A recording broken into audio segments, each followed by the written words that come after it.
Hey, it's Conrad Thompson. Thanks for checking out the podcast here on YouTube. Be sure to hit the subscribe button and the notifications bell. You'll get a notice anytime we upload some new content. And when I'm not asking Bruce, hey, how big was Batista's? Well, you know. One of the things I like to do is help people save money. And if you're watching this video right now and you're in a 30-year loan, man, you're overpaying your single biggest bill and you may not even realize it. I want you to do a little experiment for me. Take your calculator out, multiply your monthly house payment by 360 payments. That's how many payments there are in a 30-year loan. That big scary number, that's your total of payments. You're looking at that number? You know you can do better. Keep more of your own money right now and go to savewithconrad.com. Or maybe you've got credit card debt. Man, it's not a matter of if I can save you money with that. Your average interest rate on a credit card is more than 20%. And by the way, all the interest you pay on those credit cards, it's not tax deductible. Whereas the mortgage interest, well, that is tax deductible. So if you owe this debt, it's up to you how to pay it back. Doesn't it make sense to get the cheapest rate possible and the greatest tax deduction possible? Find out how much money you can save right now for free at savewithconrad.com. You don't need perfect credit. Even scores in the 500s can be approved, and it's no cost out of pocket. But maybe best of all, we're licensed in more than 40 states. We can help more families than ever before. But how much can we save you? Find out right now for free with a quick quote from savewithconrad.com. What happened when? WHW Monday. And now, let's go to the ring. And here's your co-host. Hey, it's Conrad Thompson. Hey, it's Conrad Thompson, and you're listening to What Happened When? With the voice of your childhood, Tony Schiavone. Tony, what's going on, man? How are you? Conrad, I'm in a great mood. It's great to be with you. We've got a great program today. We are going to obviously go back and relive another moment, couple moments, a long moment in the Great American Bash. And we've got a special guest we're going to bring in a little bit later. Man, I didn't know that it could get any better, last week when we had the old Great American Bash from Charlotte, the stadium show where the Nature Boy Ric Flair himself lands in a helicopter on the field. But it's even more monumental because, of course, the title didn't change there. And Tony, in my research, I discovered, I didn't know this at the time. Okay. The show we watched last week from Charlotte, Great American Bash, Ricky Morton challenging the Nature Boy inside of a steel cage. That's the largest Jim Crockett Promotions crowd ever. As far as numbers, as far as money?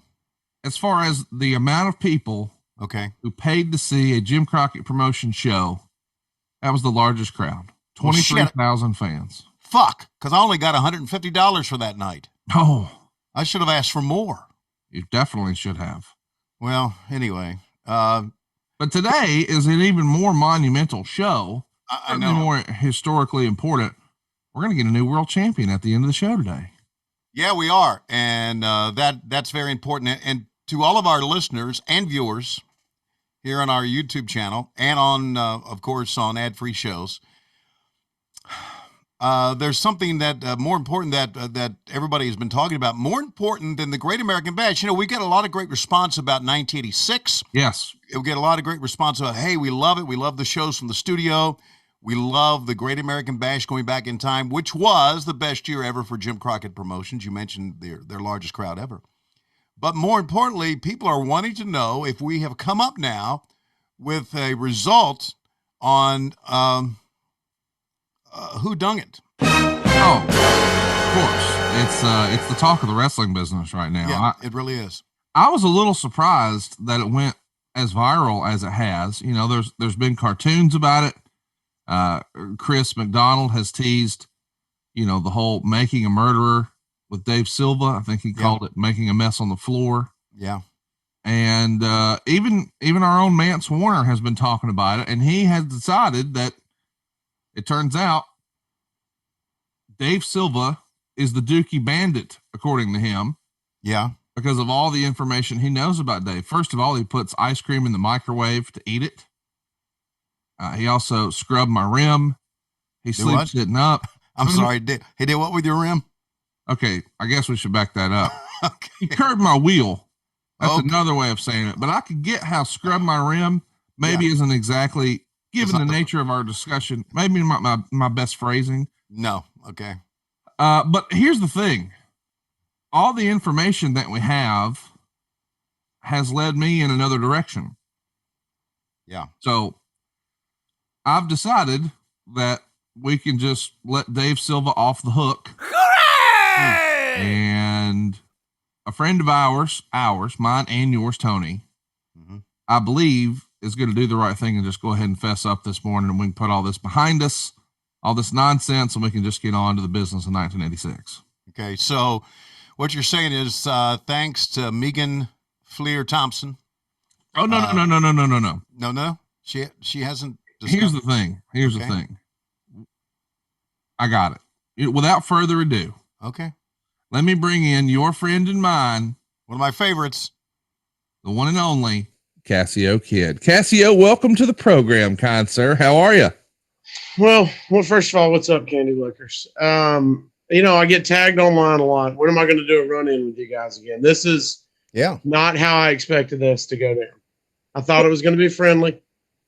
We've got to this point. It's friendly. It's friendly. Yeah, listen, man, I want to first say, and Cassio, that I'm not mad. Like, you've seen me mad in real life. We've been friends long enough that there's been things that like legitimately pissed me off. This is not like you taking a dump on my floor is not something I'm upset about. First of all, I didn't have to clean it up. Megan did, I mean, I pay for this whole thing. She can just go like that one time, especially since it's you. Now, if it's Silva, that's different, but buddy, I mean, we've been through a lot of stuff, and I'm just glad that you're on here this morning.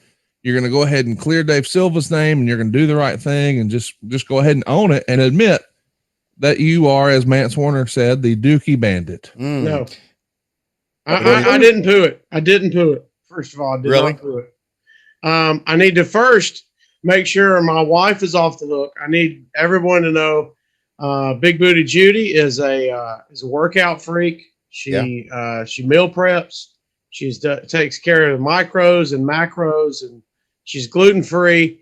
I'll just know this: if she was the one to shat in your floor, you wouldn't have been able to quote pick it up. It would look like a giant brown recluse all over your bathroom in there. Wow. Well, so, here's the thing, man. We'll make sure she's out. Okay. I have a question. I'm a little disappointed, Tony, because I felt like Cassio and I had come to an understanding. Because I got cold hard evidence here. Phrasing's tough during this whole thing, Tony. Yeah, cold hard evidence. And Cassio, don't get confrontational here. Yeah, I mean, I thought it was going to be done. No, listen, we know that Conrad is in a pretty good mood. I mean, we've seen it. We've seen him mad. We've been backstage at StarCast. He does look jolly. Exactly. He does look pleasant. Guys, I did not do it. I thought the first time this was announced, I thought me saying, no, Conrad, I didn't do it. That would be enough. Here's like you said, we've been through a lot. And I admit to being at your house, and I admit to peeing a lot in your pool. And I'm talking about a lot. I mean, I just sat there and peed for hours in your pool. But my point was I didn't get out and go into your house. Hang on. Oh, Lord. I just thought you'd make this easy, because I got the information here and we're going to get to it. But I just want to set the stage since you're acting like you're this fucking goody two shoes over here. It's annoying me a little bit. True or false? You've gotten so damn drunk, you've fallen down the stairs over here. True or false? It was more of a slide than a fall. I slid a long way. You got many stairs to get down to your basement. I did slide. True or false? You've fallen multiple times getting into the pool. Oh yeah, no. I don't get in graceful now. True or false? You about peeled the toenail off in the hot tub. Wow. Yeah, it came back a little bit. It peeled back. Yeah. True or false? You were in the pool when a friend of yours peeled tile off the infinity edge of the pool. It was a little aggressive. Yeah, I was there. So we have a path of destruction here, Tony. Are you picking up what I'm putting down? Yeah, I'm going to add to that. True or false? On stage in St. Louis, you tried to take your pants down. Not tried to, did, Tony. I was going to say, I heard I did. I don't. Yeah. I mean, you talk about blurry details. That's going to be at the St. Louis show. Yeah, I heard I was there. So it's so if you'll take your pants down on stage, you obviously take your pants down just about anywhere, including right before you get to the toilet. Would you agree, Mr. Schiavone and Mr. Thompson, that as messed up as I was in St. Louis, Yes. I didn't shit anywhere. Well, now let's run through that. I was pretty messed up. A lot to unpack. If you may recall, Tony, at that show in St. Louis. Yeah. This is further evidence. We had what is a well-known, based on everyone at adfreeshows.com, parts of Nevada, all over the country, in fact, a world-renowned, shall we say, asshole expert in the crowd. Yeah, Ethan. Efren. Who?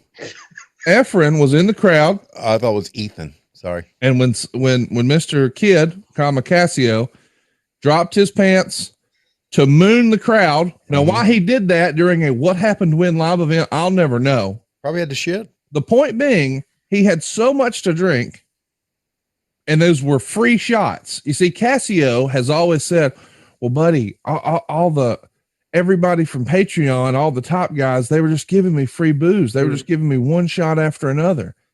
He can't handle his free alcohol. Now, Tony, when you've come to my house and you've had an adult beverage, did at the end of the night, somebody come sit down a leather portfolio in front of you where you had to, fill out your credit card information for what you consumed here? No, not at all. So much like at a live show where there are top guys, Cassio indulges here in free alcohol. And as we say in the South, he ain't got no front brakes.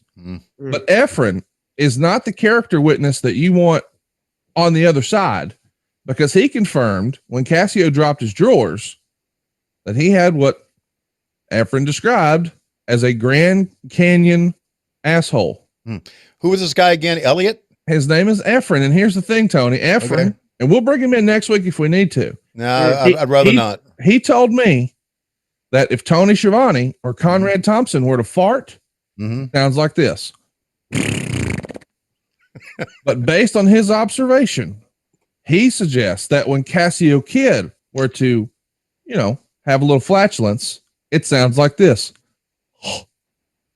Now, what that means is, sound like you got a bone stuck in your throat. Is this happening right now? Well, let's just slip out, and he wouldn't. It's because I have shallow cheeks. Okay, regardless of the sound of your flatulence, shallow cheeks. Regardless if you pissed in the infinity pool. By the way, infinity does not mean you can piss till infinity in it. I did. Correct. A lot. I'm talking about a lot. Okay, so you admit to that, and you've been taking your pants down in St. Louis. Just go ahead. It's fine. We're friends here. Okay, own up to this. You should know this more than anyone, Tony. I am so close to Conrad that if I shit on his floor, I would use his coattails to pick it up before I left. That's how much I'm hanging on to this man. Okay. And they're getting hard. Look, the coattails are getting fucking crowded. All right. And I'm doing everything I can. They really are. To hold on to these things. You think I would shit and lose grip? I don't have time for this. Okay. And you're going to pull out some bunk science. Okay. I don't know if you send it off to CSI, the Central Shit Intelligence Agency. I don't even need to do that. Before I don't know if you're to do shit cylindrical maneuvers. I don't care. Whatever science you want. If you want me to, I'll spread these shallow cheeks and I'll sit on a piece of cream cheese so you can see the indentions of my butthole, all the crevices, and we can match it up to the turd. You know how a bullet comes out of a chamber and you can match it up? Yeah. We can do that with my butthole if you'd like. That's how confident I am. All right. Well, one more question, and then I'll just lower the boom if we have to. But I didn't think we'd get to this spot, Cassio. Yep. You laid the groundwork earlier, and you didn't know it, but you're making my case even further. You reminded us that your lovely wife, who we don't even know her real name, you have always referred to her through an alias for her protection and ours, I suppose. I don't believe that her driver's license says Big Booty Judy. In fact, the rumor and innuendo is, Tony, you may not even know this, Judy's not even her middle name. Her name is, in fact, Lauren. Lauren? Lauren. All right. Now that, see, I'm just saying, and the snot thickens. Okay. There was a statement made by Mr. Kidd earlier today, Tony, that his wife was gluten-free. Did you pick up on that? Yeah. Dave Silva has been able to produce photographic evidence that there was a cauliflower pizza box left downstairs by the pool with a pair of pineapple trunks. How about that? Now, here's the thing about the pineapple trunks. First of all, everybody listening to this knows it means that Cassio and Judy are swingers. That's a well-known fact. Right. It's been well established. That's what pineapples mean. I believe that we can now directly, and this is not the right phrase, we're fingering Judy because you felt bad for her after she had an accident while you guys were engaged in whatever people with pineapple trunks do. Yeah. And you scurried out of there. But that cauliflower pizza from Donato's, look how specific I'm able to be here. It was actually Judy, and I thought Cassie was going to come on here and take the fall. In fact, I'm going to give you one last chance before I continue the story, and that's going to just hurt everybody's. I mean, this might do permanent damage to our relationship, Cassio. Will you just admit in a loud and clear voice that it was your wife, Lauren, who shit on the floor? It was not me. It was not my wife. If you want to still continue this, I do. I will have to leave and have somebody represent me. Well, hang on now. All right. Whoa. Before you even talk about that, because I don't know that we can walk that back. It was, Tony, this is the fact right here. This is the big missing clue that we haven't revealed. You know why I didn't think that this was Heather Silva at any given point, Tony? Why? Because Heather, you may not know this, is actually taller than Cassio, Silva, and Judy. And I suspected that at her height, I mean, we're talking WNBA level player here. Yeah. It would have been a log. Okay. Yeah. That is not what was there. What was there? Megan cleaned up diarrhea. Oh boy. Okay. No. Facts are changing now. Yeah. Facts are changing. No, facts are not changing. The cauliflower does that. He said It's fiber. the beginning of this story weeks ago. He said she found a turd. That's not a paste. Okay. That means somebody grew a tail and chopped it off. And you're now claiming it's diarrhea paste. It was diarrhea. There was a nugget in there, but it was diarrhea. Now here's the thing. I'm glad that you now have brought my wife into question because she's here to save us all. We have the results, Tony. We know the country of origin of said shit. And if the shit don't fit, we must acquit. But here's the reality. The country of origin of this turd, it's not Japan. It wasn't a log. So Heather Silva is off the hook. Good. It's not of Mexican descent. Whoa. Just say Silva. So it's not Silva. You got Silva. Anglo-Saxon turd. Got Silva in your background there. I mean, yeah. I thought we were friends. And he won't mess up. He won't fess up to the mess up. And now he's suing you guys for defamation. Yeah. And you're throwing him under the toilet. Yeah. He's suing for defamation. If I'm continued to get drugged through this shit, no pun intended, I will sue for defamation. Wait a minute. You're going to sue us now? Well, you could just own this and we could be done. But this is supposed to be funny ha-has. I didn't do it. I lick candy. I come over. I've never shit at your house. I've been many times to your house and never, I'm a shy shitter. Yeah. I don't know what you normal guys do. I guess you record your farts and text message them to your wife and stuff. We don't even know what farting is at my house. So we don't shit in front of each other. Nothing. We can't definitely shit at a house that's not ours. We're not doing this. I'm not going to have it anymore. I thought my silence was a golden because I denied it and it was supposed to be done. Yeah.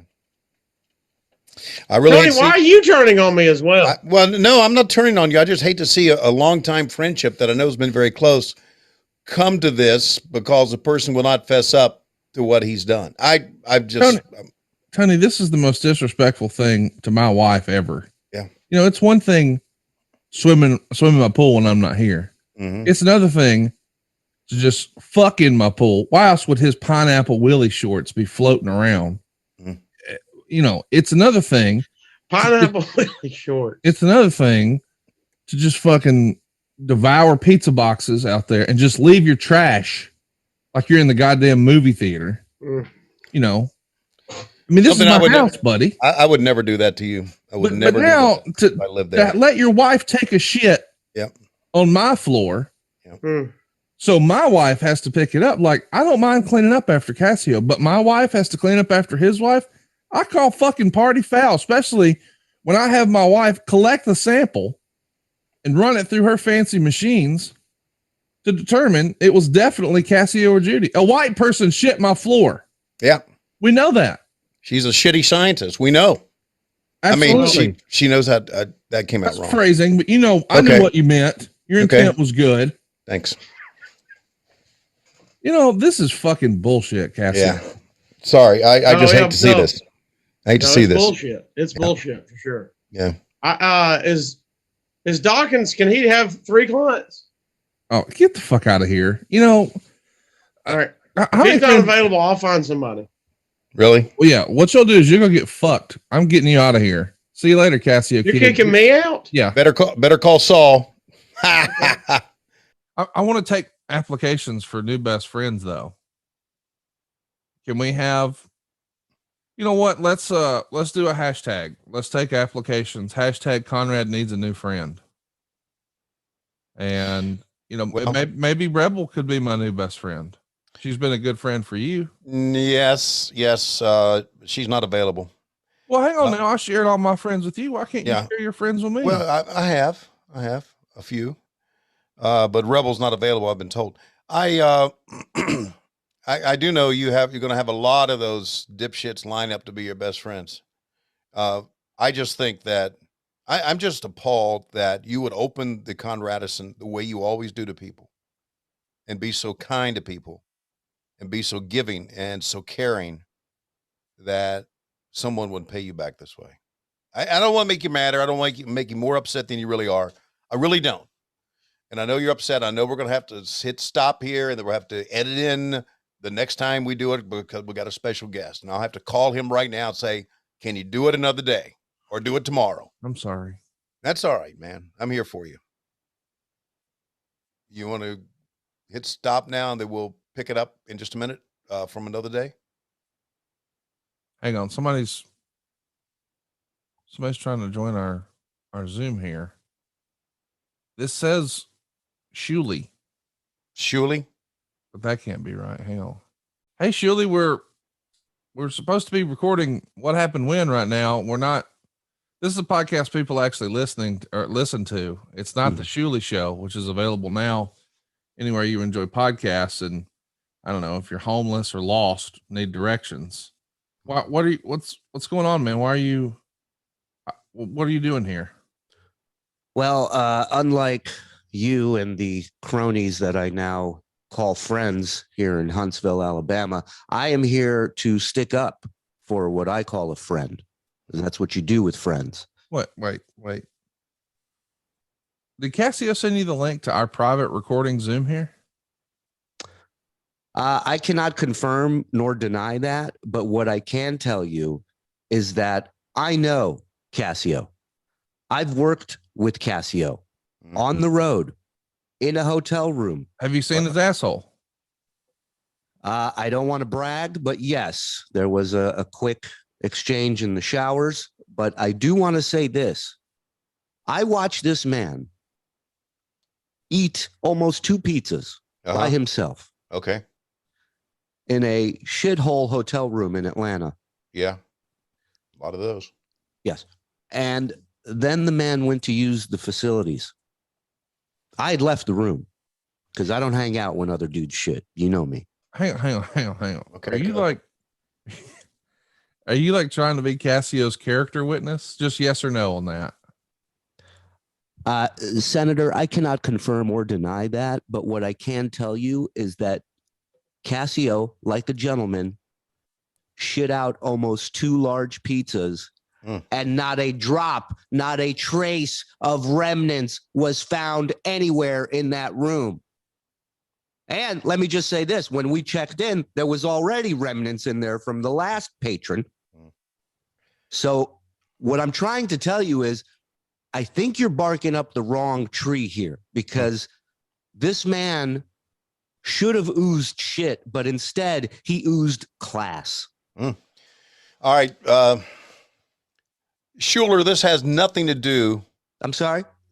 I said, Schuler, this has nothing to do with what happened. And what happened in Atlanta has nothing to do with what happened in Huntsville. First of all, Shuli has never been to my home Shuli to swim during the daytime. You may not know this, Tony, but this past week, Dave Green, who sells ads for our show here, What Happened When? Oh, I know. He signed a new sponsor up for Shuli and for What Happened When. Really? A meat sponsor. How about that? And they shipped hundreds of dollars worth of meat to Shuli's house. How about that? With the idea being that he would get the meat, open it up, prepare it, AKA, put the stopper in the sink, fill it full of warm water, throw the packages of meat in there, let them defrost. You're familiar with this process, Tony. Yeah, I am. And then he would bring them over to the house around 6 or so, and we were going to grill them up. And when I say we, I mean the guy who sold the ad and the guys who would be doing the ads. And we're doing this all in an effort to placate a sponsor. So Shuli knows he's supposed to be here at 6 p.m. He's got the gate code. He's been here before. Okay. He wandered upstairs to the screen patio through the spiral staircase downstairs. Like, who the fuck does that anyway? He's always coming in the out hole. Yeah. And he wanders in at 10:15 p.m. God, really? Now let's talk about that. But Skyler, what are you thinking, buddy? Well, listen, first of all, I wasn't happy about the Jew alarms going off when I went up the stairs. That was something new. I didn't know that was installed. Listen, I think they came with the house. The house was built a long time ago. We are in Huntsville. Yeah. Not on me. He knew what he was doing when he moved down here. Anyway, he brought a box of frozen meat, Tony. And I said, Shuli, well, first of all, you're 4 hours and 15 minutes late. That's number one. But I'd already preheated the grill. You know me, Tony, I'm ready. So I got the grill tool out there. I got the seasoning, even though they're not going to have a real chance to marinate at this point, whatever. I'm going to throw some seasoning on that dude. I got the plate to put it on. The grill's already 400 degrees. We're ready. We're ready to roll. And then I open the cooler, and literally the meat is still frozen solid, blocks of ice. Wow. Thanks to Shula. So this is his character witness. This is my supposed best friend's character witness, a guy who stole meat and time. Stole fucking meat. That's the deal. It was sponsor meat for all of us, but this was a ruse for him to be able to take the meat home. Because I should mention that not only did we not thaw the meat out and did we not cook it, he boxed it back up in the cooler and took it home with him. You still allow this guy to, you still allow this guy to come to your house? No. Okay. I didn't say he was ever coming back. All right. Just like that sponsor. They'll be one and done. They'll never come back either. He'll run the spot 4 hours and 15 minutes late. It'll be ice cold and they'll be done with his ass too. Yeah. Well, the good news is that as a friend of yours, he's much funnier than Corey Ryan Forster. So that's a plus. That goes without saying, but I do want to say this. And this was an eye opener for me. I have to admit, because in all my years on this earth, I've never had so many fat friends like I have now in Alabama. Yeah. And boy, I think I could have walked in there with a 12-year-old Filipino boy and told him that I met him online, and they would be less upset than me showing up with frozen fucking meat. I've never upset fat people like that before. I feared for my life. Hang on now. You're also the guy whose friends have consisted of Hank, the angry drunken dwarf, Beetlejuice, Sal, Richard. I mean, you're friends with some crazy people. So you showing up with a little person, would not exactly be something that would throw alarm bells. I kind of get it in a way that, when you have friends that are obese, like Conrad, and Silva and even Casio that you keep going. There's about 7 more names. Go ahead, Tony. Yeah, Matt Kuhn. I mean, there's a lot of them. Nobody's friends with that guy. Okay. I mean, there's a concern that when you walk in and there's no more food left, that they may grill you and eat you if they get hungry enough. So there ain't enough meat on this bone for them to even start with me. That would never stop. That would never stop them. Shuli, I'm going on a different direction. I'm sorry here. Okay. Thanks for stopping by, Shuli, but we've already got the medical evidence. I mean, DNA, buddy. Yeah, Megan works, she has a medical research facility. She already DNA tested it. We know it was down to Lauren. There is no Big Booty Judy. We've revealed that today. That was an alias the entire time. Mm-hmm. It was, and by the way, Cassio's not his real name either. I don't know that you knew that, Tony, but his birth certificate doesn't say kid, Cassio. What does it say? Matt Mitchell. Matt Mitchell. I'd name myself Cassio too. Yeah. I heard his first name was Chaim. Is that true? Chaim? Like Gene Simmons from Kiss. Oh, yeah. I thought you were a fan. I am a fan. That's a thing, Shuli. We've got poser. The evidence. We know for sure that. I mean, it's been DNA tested. So you had the poop swabbed. Poop been swabbed, buddy. Yeah. Thank you, Shula, for nothing. Yeah. Gentlemen, from the bottom of my heart, go fuck yourself. Jesus. This guy's a friend of Cassio's. Well, and you allow him in your house. You let him come to your infinity pool. You let him steal your meat, so to speak. But did I shit on your floor? I'll be honest. I haven't checked downstairs. I haven't checked that bathroom. It's traumatic experience to go back in there, Tony. I don't know that we've talked about that. I know. You just never know when a turd's going to appear.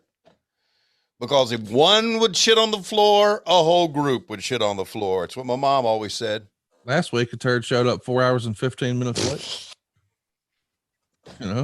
Sometimes they're early, sometimes they're late. Shuli, you're like a shit expert, though. I mean, we probably should have called Shuli. In fact, Tony, I don't know that you know this, but Shuli helped get to the bottom of something more than a decade ago called Shitgate. Really? Correct. Yeah. Well, there was an employee bathroom that specifically we were told to never go number 2 in. Yeah. Because on-air staff used that. And somebody not only went number 2, hit the outside of the bowl, the floor, and a little bit on the wall, believe it or not. Wow. And it was a big investigation, lasted about 4 days, 5 days. We caught him. Literal shitstorm, right? Yeah. No one gets away unscathed, my friend. Yeah. Shit has a trace. It's got DNA. It's got fingerprints. Well, normally we would say that your character witness here would be spot on based on your past, but unfortunately we have scientific evidence that proves otherwise. So we know for sure now. I would like to see this evidence, gentlemen. Okay. Really? I will stake my career. What's left of it? Okay. What I got nothing. So what's on the docket today? We're supposed to have a special guest. We're supposed to have David Crockett with us. But I'm shutting all that down. And he's shutting and we're gonna have to shut it down, and we're gonna have to record it tomorrow. So he'll be in a better mood because he has. I mean, I get it. I mean, the guy that was his best friend, and a guy like you that he brought into Huntsville from who knows where you were living and opened these doors to, not at all honors him enough to get there on time. I understand why he's upset. I've always been there on time. I've never shit on these floor. I've never pissed in the pool. I'm a good friend.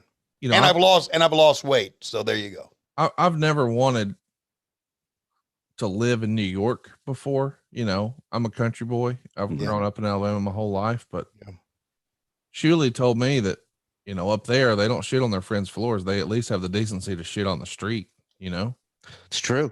Right. In the height of the pandemic, Tony, I walk out of my apartment and I see a homeless man, shitting behind my car on the street. Uh-huh. And the most disgusting part, he wasn't wearing a mask, Tony. Can you believe? Yeah.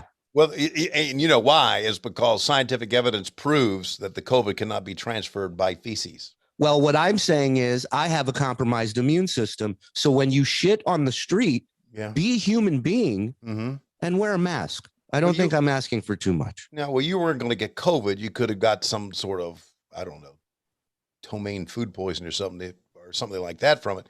But can we stay focused here? Yeah, everybody's a shit expert. All of a sudden. No. You know, I was intrigued that he would live in a place where someone would shit behind his car, and you live in a place, Conrad, where someone just shits on your floor. Nothing like that happens in Georgia, guys. Nothing. It's New York, Alabama bullshit. By the way, I'm going a different direction. I'm sorry. I want to stay focused. Can I share a quick shit story with you while we're on the subject? Yeah, we're not actually trying to tell wrestling stories here. Yeah, okay. Go ahead. Go ahead. Thought you guys wanted to milk this thing. So a gentleman by the name of Sam Simon, one of the creators of The Simpsons, was Cheers, Taxi, you name it. This guy's a legend. Yeah. Invites me to the set of the Drew Carey show, which he's directing a few episodes years and years ago, to see how a show is made. I'd never been on a set. Did you get there on time? I did get there on time. Okay, there you go. Okay. He had a nice little chair for me with my name on it, headphones. I'm watching everything. Mm-hmm. And all of a sudden, about 2 hours in, I feel like I have to take a shit. Okay. So I walk away. I find a bathroom. I shut the door. And when I say it was bad, it was bad. Like it exploded. And when I'm done, I'm wiping and I go to hit the toilet, and the handle just goes clink, clink, clink, clink, clink, just bounces up and down. God. Now I did some plumbing. I know what that means. That means there's not a drop of water in that tank. And then I start looking around and I realize that there's no ceiling in the toilet that and then I realize the toilet is sitting on a pallet that has wheels underneath it. Oh my God. And that's when I realized I had just shit in a prop toilet on the set of the Drew Carey show. Oh God. And I did what any of us would do. I went up to Sam Simon and I said, my mom's had a terrible fall at home and I have to go take care of her. Thank you so much for this opportunity. And I left. I ran away. And about 8 months later, I get a call from him and he's saying, I'm having a movie night at my house and I'd like to invite you to come watch movies with us. I get there. Kelsey Grammer's there.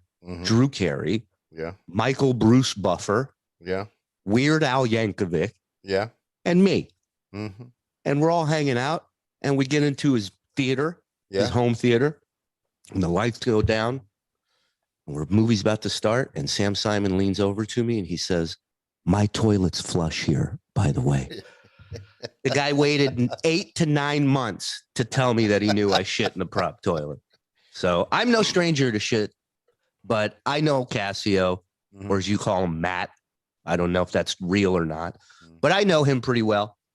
And I defy you to pin this on that man. Okay. Well, so you're calling Megan a liar. Yep. Conrad's wife. That's okay. I get it. That's get up. I would have scooped, by the way, I would have scooped the shit out with my hand and put it in a trash can or something.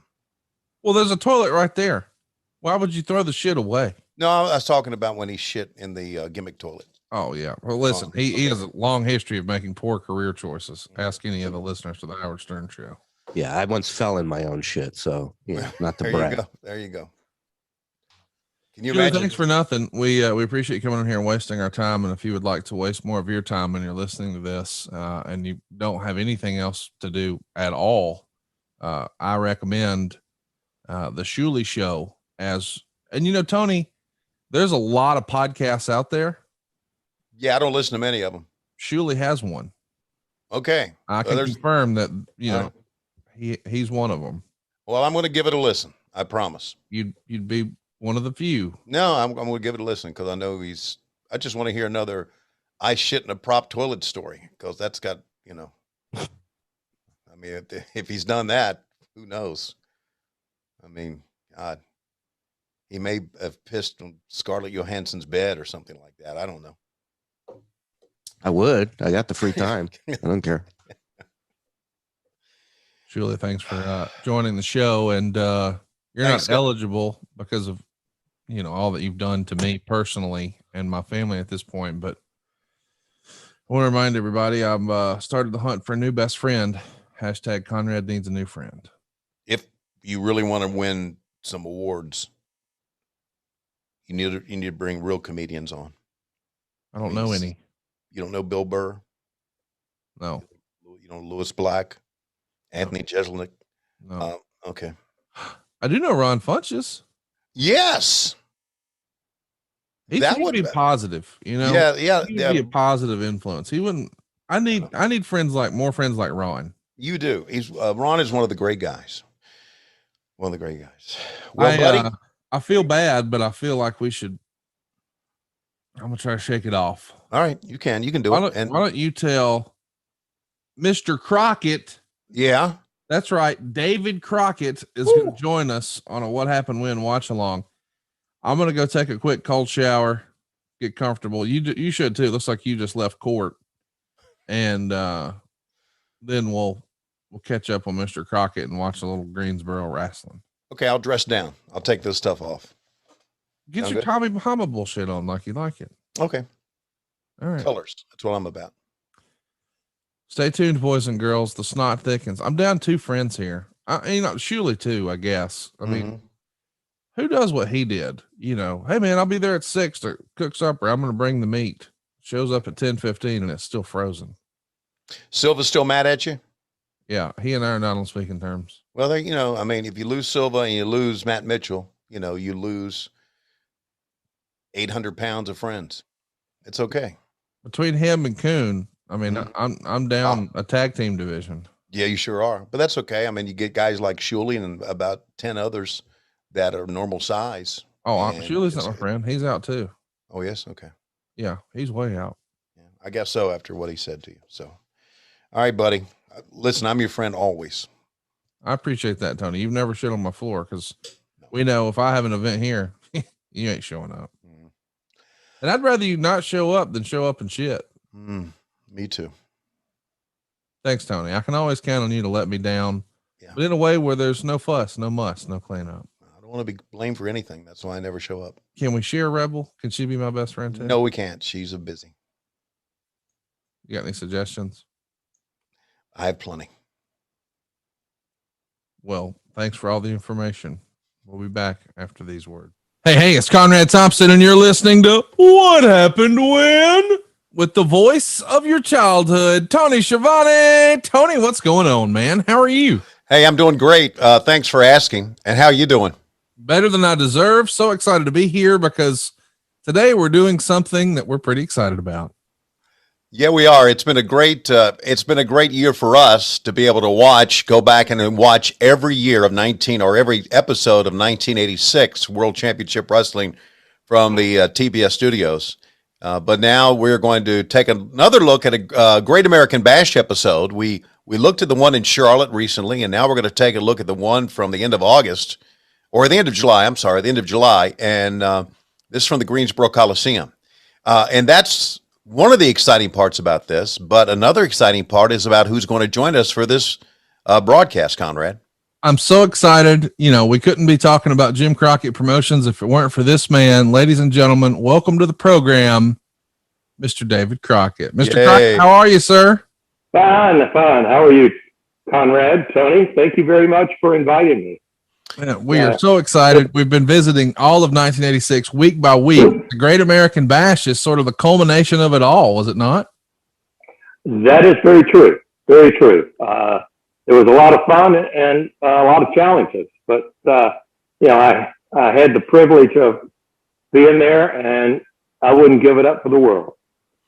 Yeah, David, it was really, if you look at the entire year, 1986, it was kind of a magical year for all of us because we all went on tour. We started out in Philadelphia, and we were and, there you go. Behind the gate there, they had the garbage strike on. Yeah. Oh, right. Oh, that was fun. And and in Philadelphia, the member of the athletic commission that wanted to shut us down because it got into it with Dusty and all that. Yeah. But really, we came out of it feeling pretty good. And not only that, we had some great TV shows during the week and every week. And David, I want to ask you a question. There was And I couldn't explain this because my memory is not there. There was a number of TV shows. Oh, you're asking me? You might know. Okay. So you and me did the broadcast, obviously, but there were a number of TV shows where David Crockett was not there. He was kind of on assignment. Do you remember why? Were you out looking at venues, visiting buildings, visiting stadiums? I was directing in the truck. Oh, now I'm talking about the TBS studios. I know you were in the truck. TBS studios. Okay. Yeah. Why was I not there? I didn't know. I mean, sometimes Flair would go out to Kansas City or go out to Portland or something like that. I thought maybe that you had to go with him. I didn't know, but there were a number of times, right, Conrad, that I was there by myself. Yeah. And I'm thinking, man, this doesn't work without you, So Thank you. I think now, wait a minute.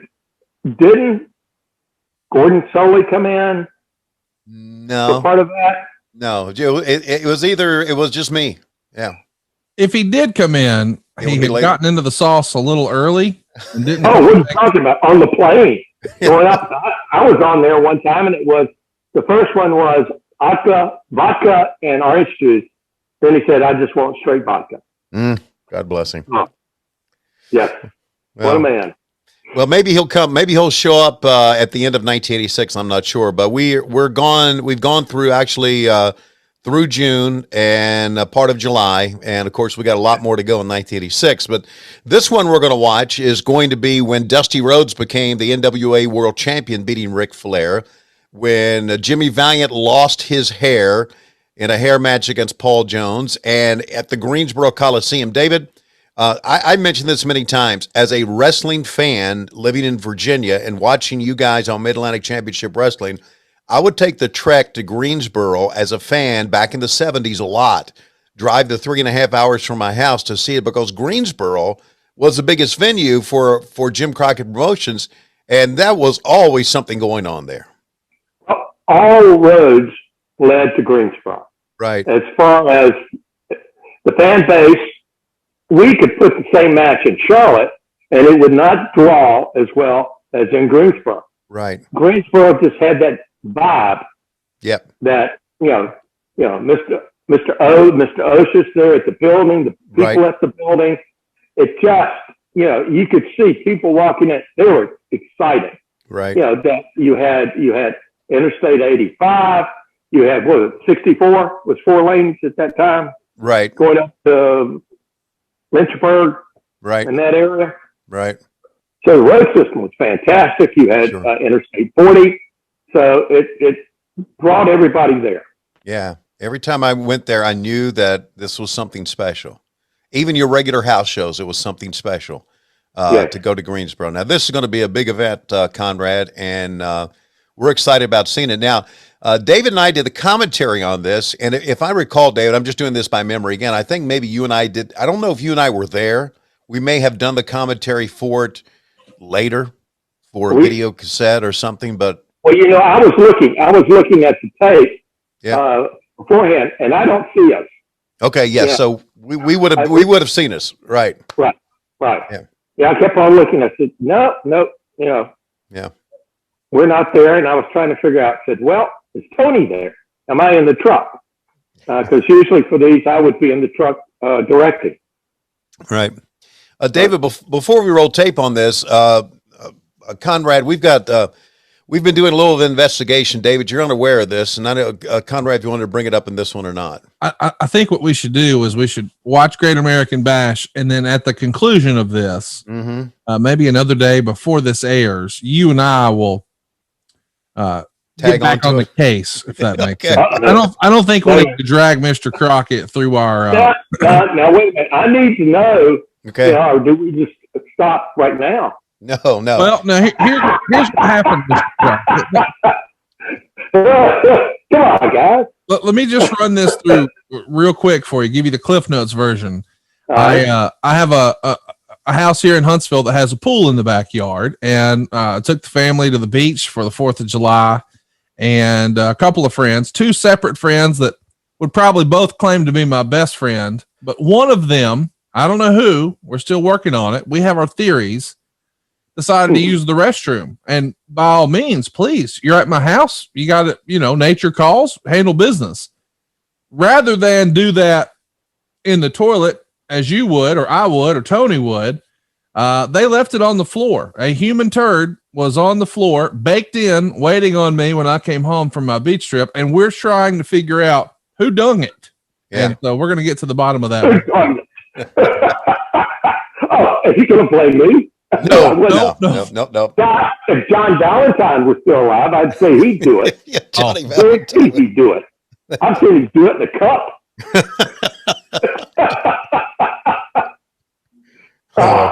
In a cup. Tony, we're off the rails already. I feel like we're peas in a pod here already, right? So let's get to the video. Right. Tony, I think you have a special countdown for us, right? I've got a special countdown for our video for this week. And David and Conrad and everybody, if you're ready, hit play when we say play. I get it. It's a wrestling podcast, but he's saving us money on our mortgage. Do you really trust this process? The reviews don't lie. 5-star review after 5-star review. We make it fast, we make it easy, and it's no cost or obligation. Give us a shot to earn your business. I'm telling you, you'll be glad you did, especially if you like keeping more of your own money. You don't need perfect credit or money out of your pocket, so what are you waiting for? Hurry to savewithconrad.com. And here we go. Can you say, hi, Papa Tony? Hi, Papa Tony. Can you say, hi, Conrad? Hey, Conrad. Can you say, hi, what happened when? Hey, happy when? Say, ready for a countdown? Ready for a countdown? Say, 3, 2, 1, play! 3, hey! Ladies and gentlemen, our first event of the evening is a one-fall match with a 15-minute time limit. Introducing first in the corner to my immediate left, from Fort Lauderdale, Florida, weighing in at 227 pounds, the self-proclaimed Mr. Electricity, Steve Regal. And his opponent from Waco, Texas, weighing in at 220 pounds, the very popular young Sam Houston. Very popular and young. Were you ever described like that, Tony Schiavone? Me described like that? Yeah. Neither. Yeah. Also, I wanted to say this, David, and I think you would agree. There has never been a ring announcer like Truckin' Tom Miller. His voice just boomed, and when he was talking, it made it sound like a big event. Well, Tom, his history is that he was on WBT AM. Right. It was a Clear Channel station. Right. He was on nighttime when it boomed from New England to the Florida Keys. Right. And that's why they call him Truckin' Tom. Right. All the truckers would listen to him. Right. They would listen to him, all the truckers, and that was a big deal. That was a big radio show, WBT, which was and still is a big AM station.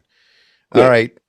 First of all, this is 2021. Please excuse the Confederate flag. But we were in a different era back then. And also, David, I didn't realize this at the time, but Sam Houston was very young and very popular. And I didn't realize by this time he had married Baby Doll. I didn't realize that romance was going on at that time. I did not realize that either, or I might have forgotten it.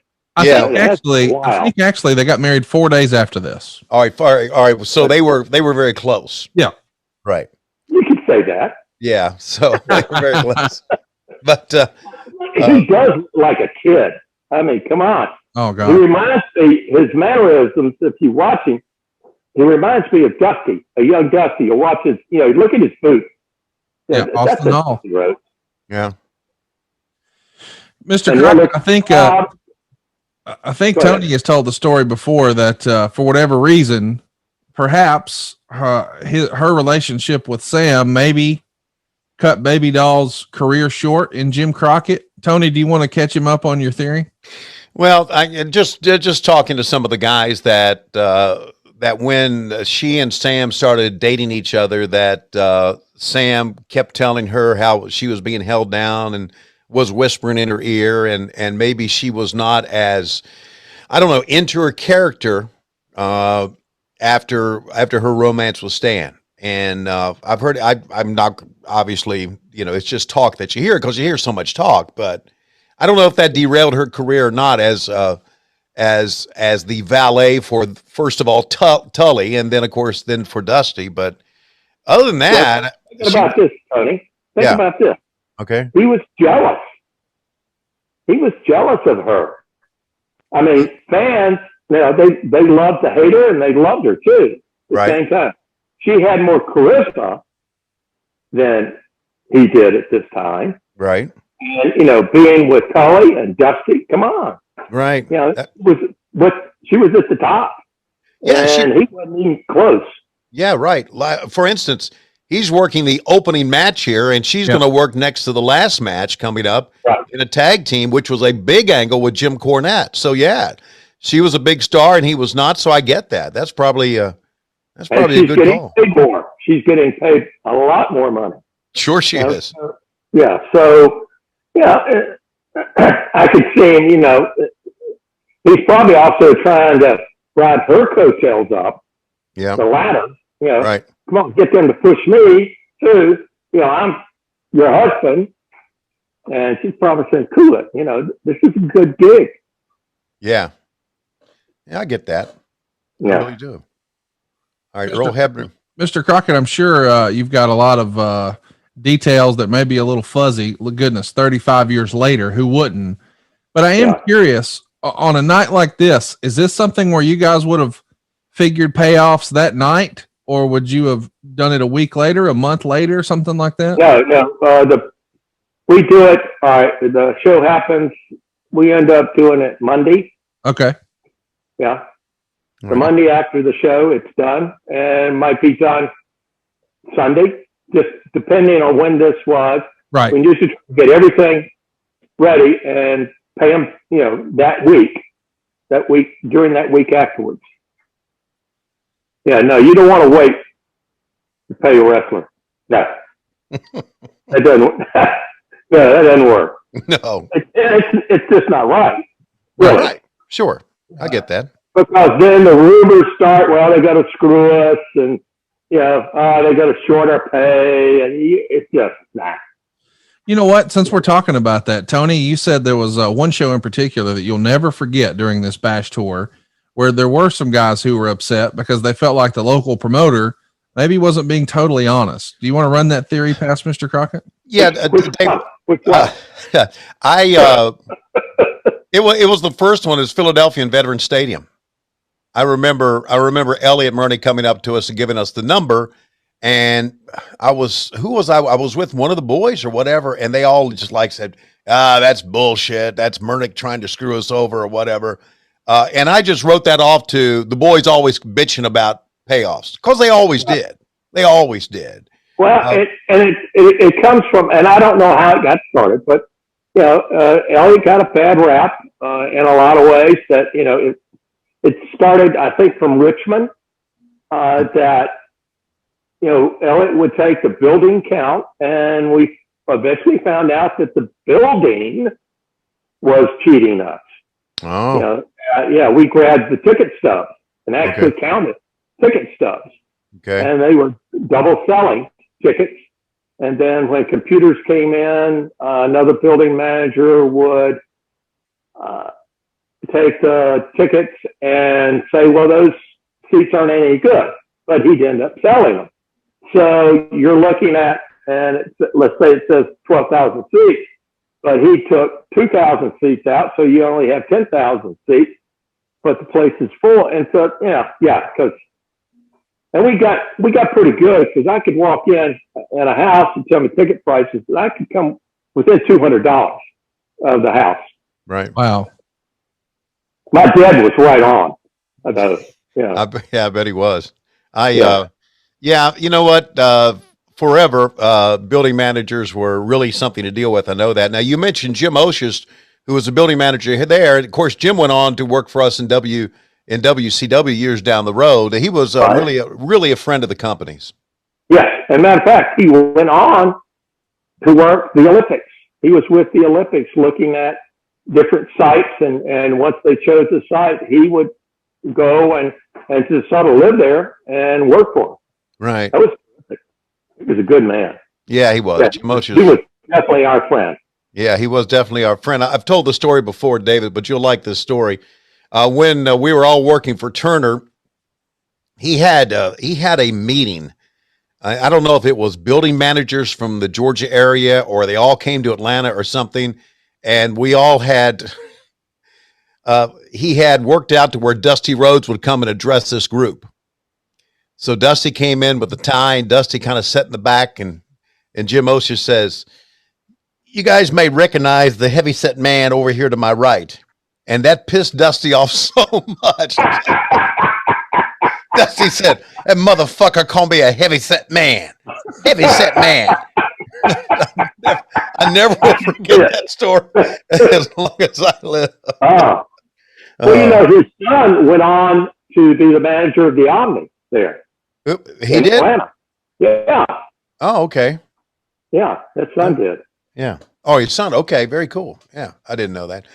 Yeah. Well, Sam was going for a bulldog there, but Mr. Electricity pulls him off, and now he has his feet on the ropes, and by God, he's going to win it. Steve Regal, Mr. Electricity, winning our first match here of many matches, and what should be a great card here. We've seen Tully and Ron Garvin already from Charlotte. They're going to redo their match here. Another tape fist match. It should be great.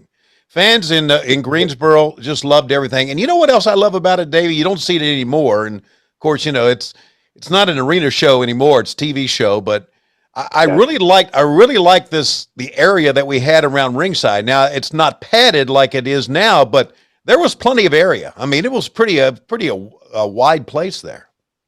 That was about 12 feet around. 12 feet around. All right. And you just did not have any tables. You know, when we went up north, you had the Boxing and Wrestling Commission. They wanted tables around the ring like you did boxing. And that didn't work. The commissioner just wanted a front row seat. That's all they wanted. Yeah. And didn't want to pay for it either. No, they didn't. No, did not. All right. So Sam is bitching with Regal. They want to start it again, and Regal's not going to do that. But anyway, fans just ended. Wally Dusek is down there in the gray suit. That's I know. the Tom. I know. Wow. All right. I've told the story. I told the story, David, and I've told this story. I think I told it last Great American Bash. And are they going to restart the match? No, the two are going to continue the fight until Houston is going to clear Regal from the ring. Officially, it goes 7 minutes and 58 seconds. But that's going to do it for our opening match here. And Tony, when we watched the show in Charlotte, you made notice of something that has changed over the years. Of course, we know more about, you know, AIDS and blood and disease and things like that. We're using a brand new canvas, or so it looks here in Greensboro. Yeah. Yeah, it does look. It does look clean. Blue? Yeah. Oh, you mean, well, Wally's there. He's going to give you a brand new canvas. Yeah. He set that ring up. Yeah, we call it TV blue. TV blue. Okay. TV blue. Yeah. I like the lighter color. The white, the white canvas, and there again, this was our old lighting system on pole lights. So the reflection off that white canvas did horrible things to a camera. Sure. Yeah. David, I want to tell you this story, a Wally Dusek story, because I did some ringing. I did a number of, during 86, a lot of ring announcing for you guys. And the first time I did ring announcing where Wally Dusek had set up the ring, Wally told me, he said, "I need to tell you something." I said, "Yes, sir, buddy." You know, much respect to Wally Dusek, right?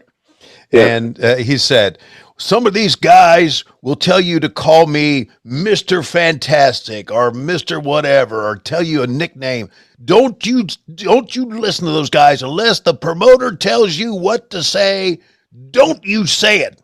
I went, "You got it, buddy." So He didn't trust. He didn't, and this comes from being old school Wally Dusik. He didn't trust any of these guys. You know, I mean, he thought they would be out for their own business. You know, doing their. He did not trust them. Matter of fact, you know, he started sort of in the carnival. He was the tough guy. If you play the tough guy, you know, you get money. That's why his thumb was all bent out of shape. Right. Oh yeah, I know. Absolutely. He was. His hands were just curled in, and he was tough, man. I tell you, Wally Dusik would not back down from any of these guys in that era. No, even at his age. So here's Tom Miller again. You want to track this? Oh yeah, no problem. Yeah, Here we go. Let's get him. All with a 15-minute time limit. Introducing first in the corner to my left at 290 pounds, accompanied by his manager, trainer, and advisor, Paul Jones. This is the Barbarian. And his team partner, weighing in at 300 pounds, from the state of Texas, the Mid-Atlantic Heavyweight Champion, Black Bart. Their opponents, first from Naples, Italy, weighing in at 255 pounds, the Italian Stallion. And his team partner from St. Petersburg, Florida, weighing in at 220 pounds, the junior heavyweight champion, Denny Brown. So, Mr. Crockett, we've heard some fun stories from Tony. Please call me David. Yes, sir. David, we've heard some fun stories from Tony about the Italian Stallion. He's had a lot of fun at his expense. You got any good Italian Stallion stories you can share? A lot of people. Well, I remember when he first came to us, he challenged Buddy Rogers. Buddy Rogers had the figure 4, and if you could stand it, let's say 5 minutes, you know, we'd give you the money. Well, he almost did it. Mm-hmm. You know, he and Don Coronado were the only two that ever could do it. You know, get close. Wow. But the Stallion, you know, sometimes I didn't think he had all his marbles. Yeah. Nah, he was a goofball. He always. But hey, nice guy. Yeah, he was a nice guy, but he always had a hustle on the side. It seemed. Oh yes. Yeah. He always had a hustle on the side. He said, I got my own steam cleaning service. I said, you got what? He said, yeah, I go into people's houses and clean their carpets. I said, where do you get the equipment from? He said, I rent it. And I put it in a van. I call it Italian Stallions Cleaning Service. I told him, I said, I would not let you in my house, much less to clean my carpet. I would not let you come through the front door. But he always had something. And then the Stallion went on, and it's well documented because the Hardy Boys, Jeff and Matt Hardy, who were from North Carolina and grew up big Mid-Atlantic Championship wrestling fans and became big stars in the WWF, they were brought into the business by the Italian Stallion, who, according to them, fleeced them for a lot of money. But that's what they say, not me. So I don't know a lot of these guys, you know, I don't know what's happened to a lot of these guys. I've seen the Barbarian. We were, I guess a couple of years ago, Conrad, remember we were at the Cauliflower Alley, and I saw the Barbarian come by and talk to he and his wife. But most of these guys, I don't know what happened to them. I don't know if you know, Dave, or not. I don't. You know, Black Bart. I was going to ask you if you knew what happened to him. No. But the Barbarian, you know, his wife is the one that rules him. Yeah, that's right. Yeah. I remember in Norfolk, police came to arrest him in his hotel room or motel room at that time. Yeah. There were 6 of them. Well, that wasn't enough. And then they started macing him, and he just inhaled it. Right. And just kept on wailing on him. Right. Oh, what a guy. Yeah, he was bad. His wife is the dominant one in his family. That's exactly right. And she was there as well. We weren't really there. Remember, Conrad, we were there for a site survey, but we went over to the, I think, I can't remember where it was, where they have it. And the Gold Coast Casino. The Gold Coast Casino. They came walking through, he and his wife. And that's the last time I've seen him, I think, or I think you had him at a StarCast, didn't you? I'm not sure. I know for sure that we, yeah, I think we did. Yeah, Because we did the whole Tommy Young thing. That's right. We did the whole Tommy. How could we forget? That was one of our original gags here on one of our feature events. What's the Tommy Young thing? Tell me the Tommy Young thing. Oh, David, you we watched the Italian Stallion, water. Allegedly, there was a rumor that you guys had been on the road for quite a while, and Mr. Barbarian was he was out of sorts and he needed a little help that he usually got at home, and he had arranged for someone to stop by his room and help him take care of some things that needed to be worked out. And unfortunately that day they wound up bunking together, he and Tommy Young. So while he was in the restroom, Mr. Barbarian was in the restroom, Tommy answered the door and saw that it was a young lady, and she asked for Mr. Barbarian, and Tommy thought this is just a fan looking for an autograph and shooed them away. And annoyed when Barbarian came out, he said, "Wait, where's the girl?" He said, "Oh, she was just a fan. I got rid of her." And apparently, as the story goes, he looked at Tommy and said, "Hard way or easy way, you pick."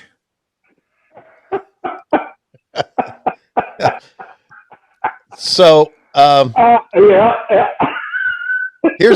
Here's the moral of that story. Here's the real kick of that story, David. We had heard that story from a couple of people, but it seemed make believe, right? That didn't seem like a real story. It couldn't really happen. So we had the Barbarian come to our show, and he told me, he said, "I don't talk much. Ming, King Haku talks for me." I said, "Okay, that's fine. You don't need to talk. You just come and say hello." He sat down and told the entire story. He told it. And Conrad looked at each other like, "Oh my God, it's true." So anyway, so we had a lot of fun with that. And but again, a sweetheart of a guy, but if he needs one rubbed out or he's got mace, don't get in his way. Oh, man. Yeah. Have you ever seen Fly Off the Top Rope? Oh, yeah. He reminds me of Jimmy Snuka. Yeah. He can go that far across the ring. Yeah, he's amazing. Look at this. Look at that. Look at that. Just the raw power. He was something else, man. David, look how nimble he is. How many people that size you think can pick that boot up and hit somebody in the head? Yeah. Oh. David, tell me about Black Bart. Towards the end of the year, I think he's going to leave Jim Crockett Promotions and go to World Class. He's still with us. He's occasionally cutting a crazy YouTube video, but from your perspective, why did he wind up leaving Jim Crockett and going to World Class? Well, it probably had to do with there wasn't a place for him. Yeah, he was the weak sister. You look in this match. Who would be the weak sister in this match? He was. Right. And he doesn't want to always look up at the lights. He wanted to be a top dog. So he was looking for a place to be a top dog. It's pure and simple. You had the Andersons. You had Iron and not Gene. Ole. At the time you had Tony Blanchard. Yeah. There was a lot of talent on the heel side. Right. So he's not a baby face. Right. You had to find some place to go. Yeah. David, we also ran, as you know, we ran a lot of times. We ran two towns, like an A and a B, and a lot of times Bart was on that B team, so to speak. Yes. Yeah. Yeah, he would team up and Dusty would, you talk to the Rock and Roll Express, and they would be sent out to a B town, and he'd be out there with them as far as Black Bart. But they do well. Now, see, he would do well with the Rock and Roll Express. Right. But it's just him. See, he would be better a singles than a tag.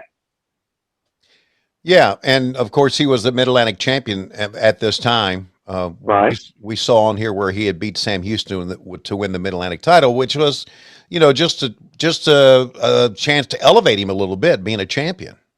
And I always did like Ricky. I always did. He always got there early. He always sat in the dressing room. He would get a big trash can, put a dip in, and just spit and watch everybody. And really didn't have much to say, but I always liked him. And I.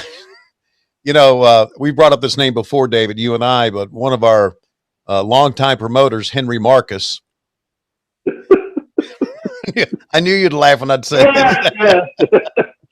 Henry would bitch to me. I don't know why. I guess I was the only one that would listen to him.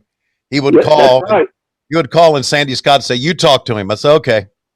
And Henry says, "If I get that goddamn Boogie Woogie Man Valiant again and that damn Black Bart, I'm going to quit the business."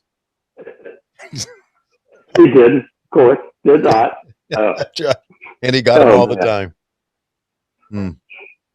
Henry Marcus. Henry Marcus. Yeah, wow. Character.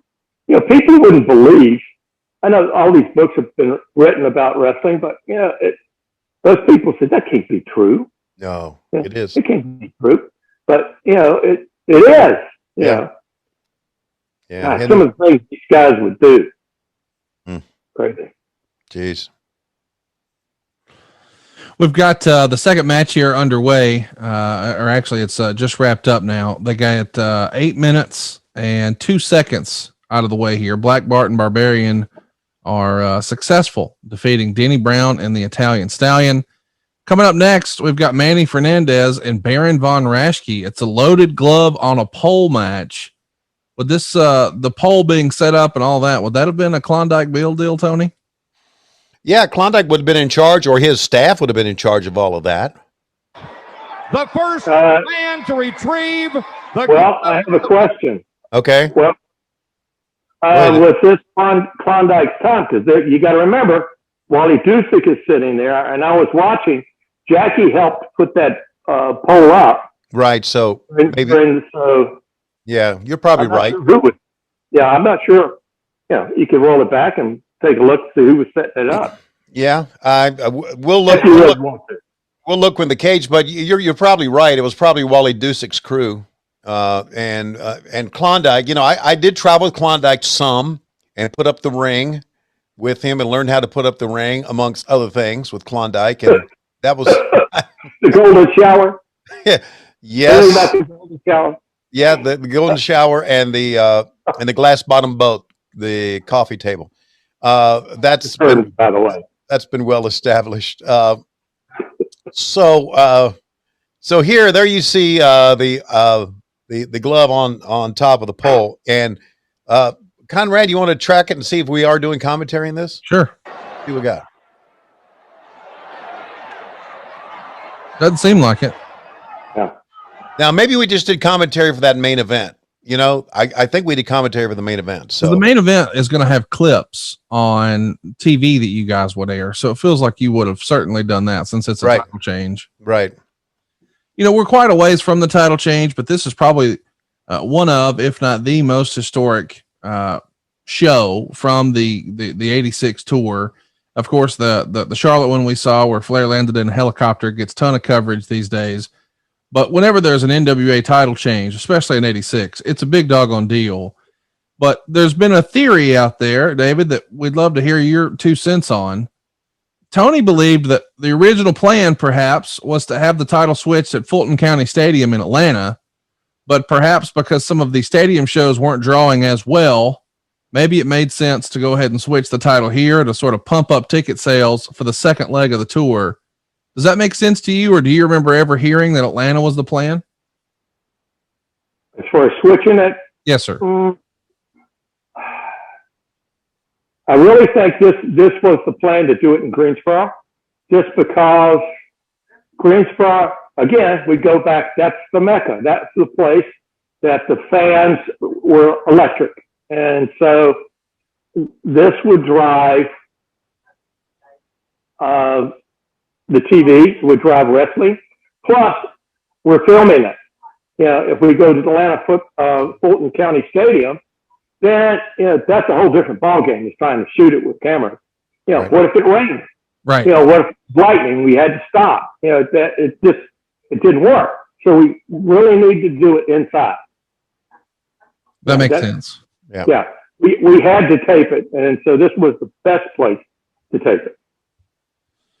We've had a lot of fun this year, David, just watching the old studio show from '86. And we noticed very early on that at some point in most of Manny Fernandez's promos, he would be sure to give a shout out to San Antone and then do part of the speech or his rap in Spanish.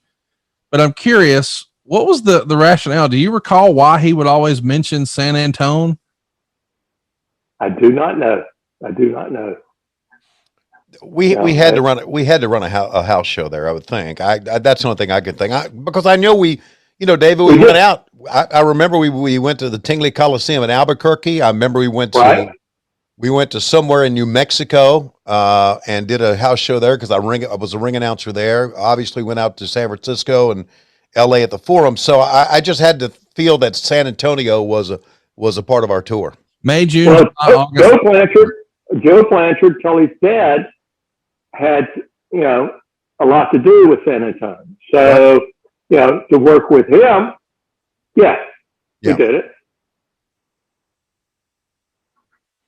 What was the experience like working with Baron von Raschke? Tony has told some stories here before that hearing him communicating with Tony, quote unquote, out of character is one of the first mind blowing moments of Tony's time sort of behind the scenes. How was quote unquote Jim in this era? You mean as far as being so intelligent? Yeah. I mean, he's totally different from the character. Oh yeah, totally. The claw and the accent. No. He was quiet. Yeah. Sort of, soft tone voice. Yeah, I know. Really did yell. If anything, he sort of kept to himself. He had a dry wit to me. And just all around nice guy. Yeah. Just an amazing performer too, David. I mean, if you think about his longevity, I know he worked for Crockett Promotions back in the 70s. I remember that as a fan. And then here he is once again. Of course, he had a big run up in Minnesota at the AWA, and he had that Baron, that Nazi-ish character that was so completely different than who he really was. And that's one of the things that amazed me about him. And I guess you could say the same thing about Ivan Koloff and any of the guys who had were just different than their persona in the ring. But he was like, when I first heard him talk, I couldn't believe what I was hearing. I couldn't believe that a man could do this, stomp around with the claw and then be so soft-spoken. But he was an amazing guy and is. I mean, he's still with us. Oh, yes. Now, see, the claw, none of the guys like to submit to the claw. Because it's stupid. They just, they just don't like it. They'd rather be pinned than submit. The claw is not stupid, Conrad. You and I have argued about that a long time. My favorite wrestler of all time, Blackjack Mulligan, he used to take the claw and he used to put it on them and they would go out. Yeah, and then Santa Claus would come visit you. And what about Fritz von Erich and his claw? Huh? What about that? Barry Windham used the claw. Some of the great wrestlers. Look at this. Look what the claw is doing to the face of Manny Fernandez. Okay, there you go. And look how his hands are wrapped around. He's got that little finger across the temple of Manny Fernandez. Man, I tell you what, David, when I was a wrestling fan, holy smokes, I was into that. Hey, David, Paul Jones had been a part of Jim Crockett Promotions for a long, long time, and Paul's no longer with us. And then I got to know Paul. I got to know his wife, Linda. And Paul was really big into Amway, as we all know. Paul was an interesting character. I never thought he had the greatest personality on camera, but boy, he could always work a great match for you. He was pretty solid when it came to that. Yeah, he did not have the charisma on camera. He a lot of times would repeat himself, I guess you might say, the same stick. Yeah. But good worker. You know, he also had a garage shop repairing cars. Didn't know that. Yes. And now, did he have that in Charlotte? Yes, he did. Okay. It was over off of Old Pineville Road. Okay, I know where that is. Yeah. How about that? So yeah, he was Paul was into a lot of different things, and I really enjoyed my time with Paul. I really did. I thought he was, and of course, you know, man, he was a great heel and a big baby face at one time, and just a good guy to be around. And that was one of the things that David that I loved about what we did back in the day. And of course, I didn't travel with the boys all the time, but I thought we had a really good crew of guys, and that really seemed to get along. I know there was obviously some problems that some of the guys had with, again, payoffs and again, booking. Why am I getting booked like this? And why is Dusty always booking himself up top? But overall, I thought the 80s, it'll go back as my favorite years ever in wrestling. It really will be. Well, I have to say that the 80s was a better year for us, all of them.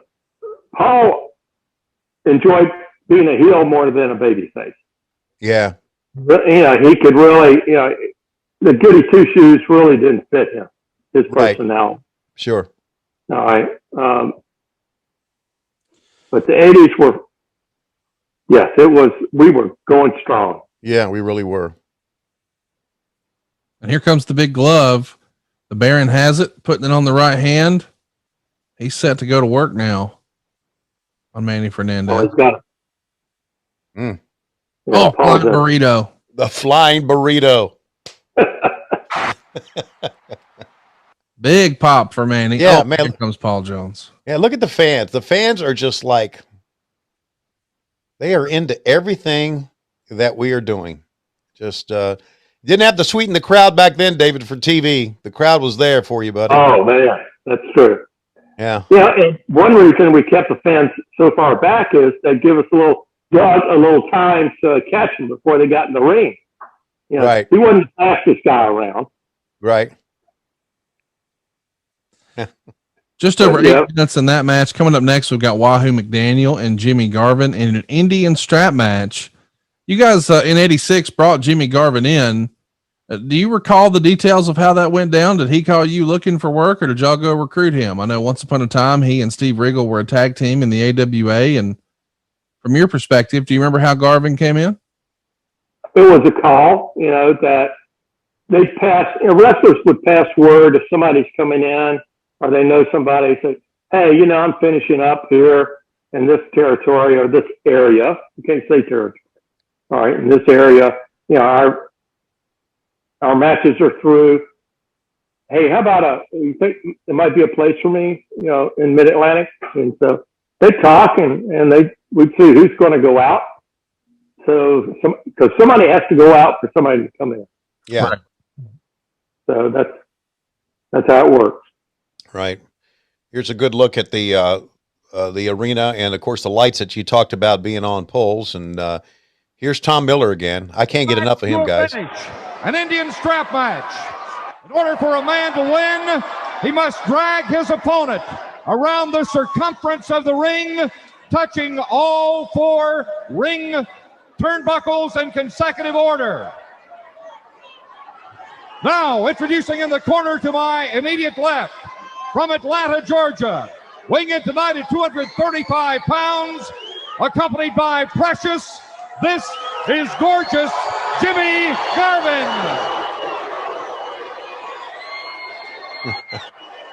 His opponent from Lawton, Oklahoma, a 10-year veteran of the NFL and fans, the greatest Indian wrestler of all time, Chief Wahoo McDaniel.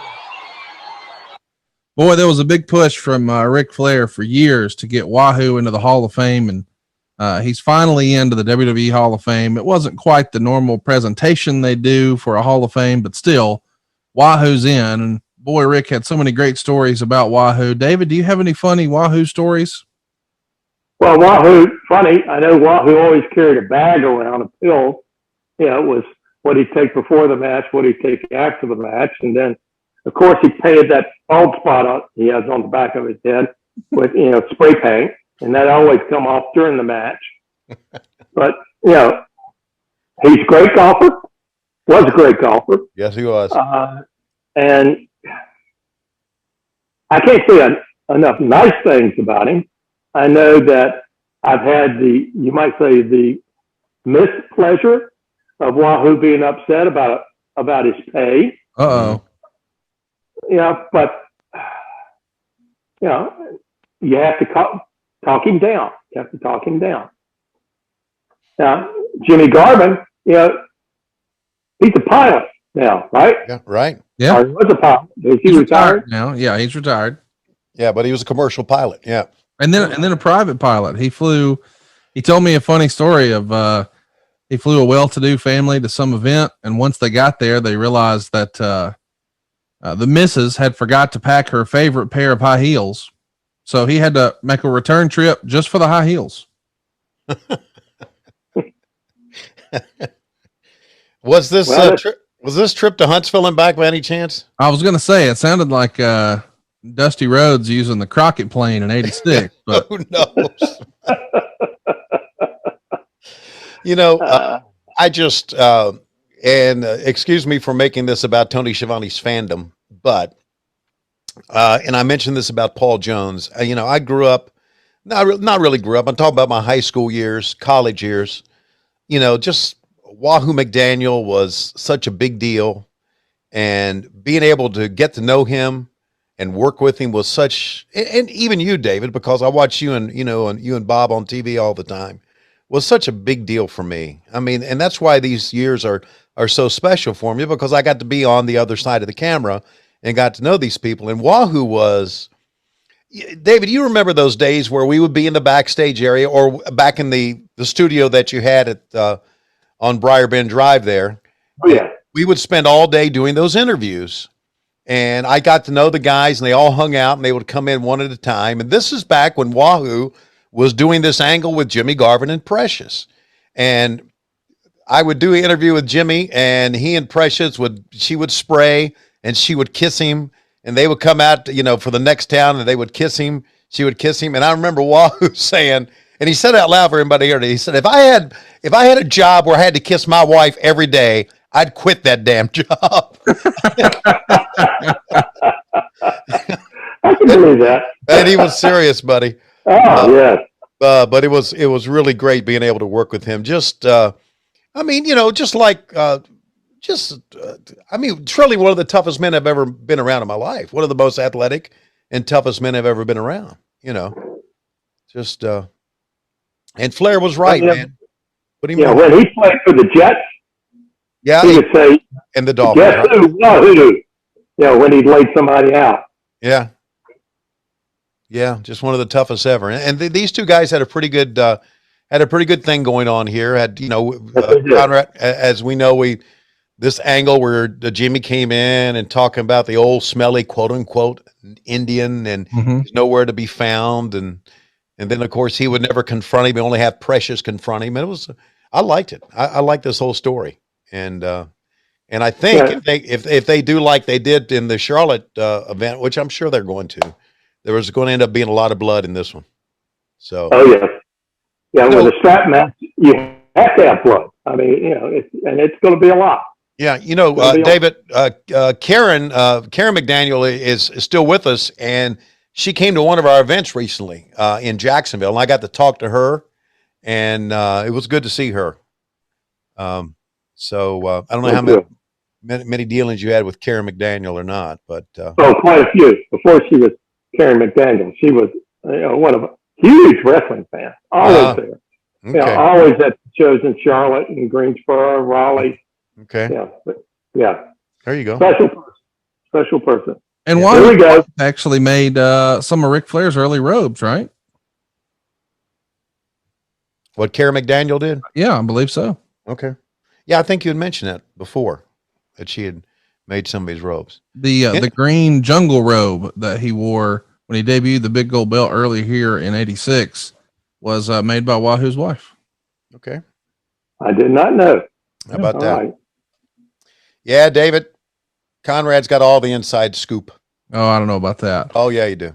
Well, David, you set up a lot of the old Nitro, sets and things like that too. I'm curious from just the way you would utilize the space inside the arena.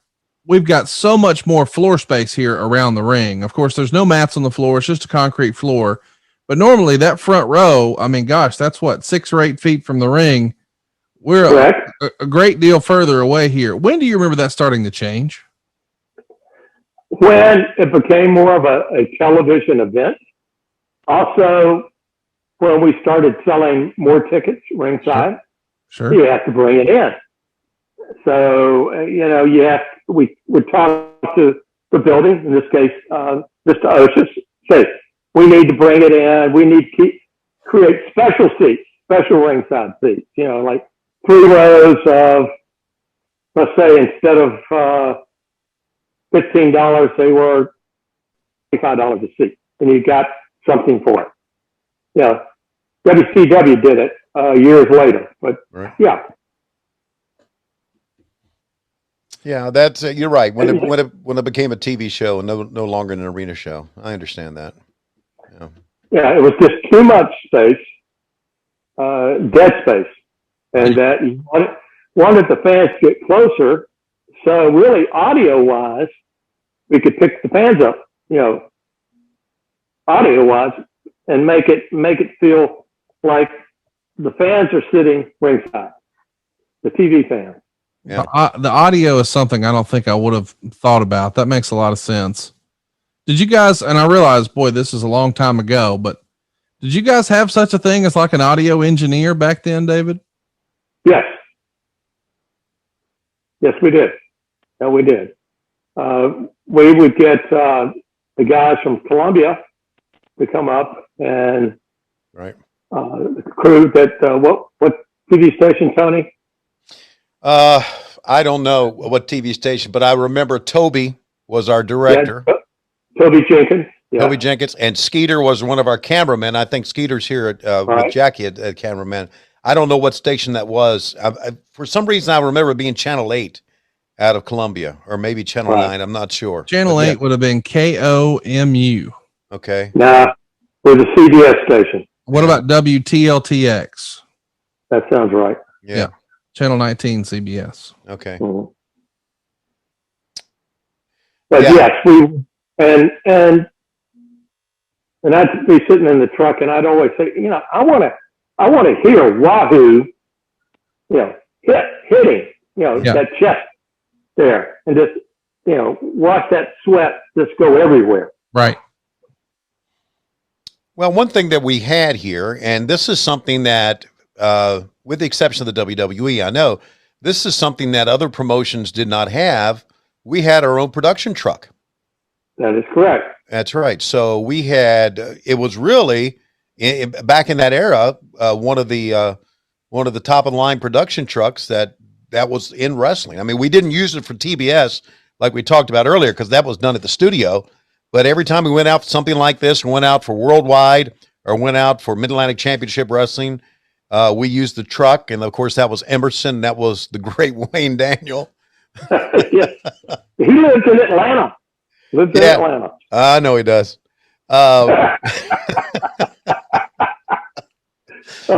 Again.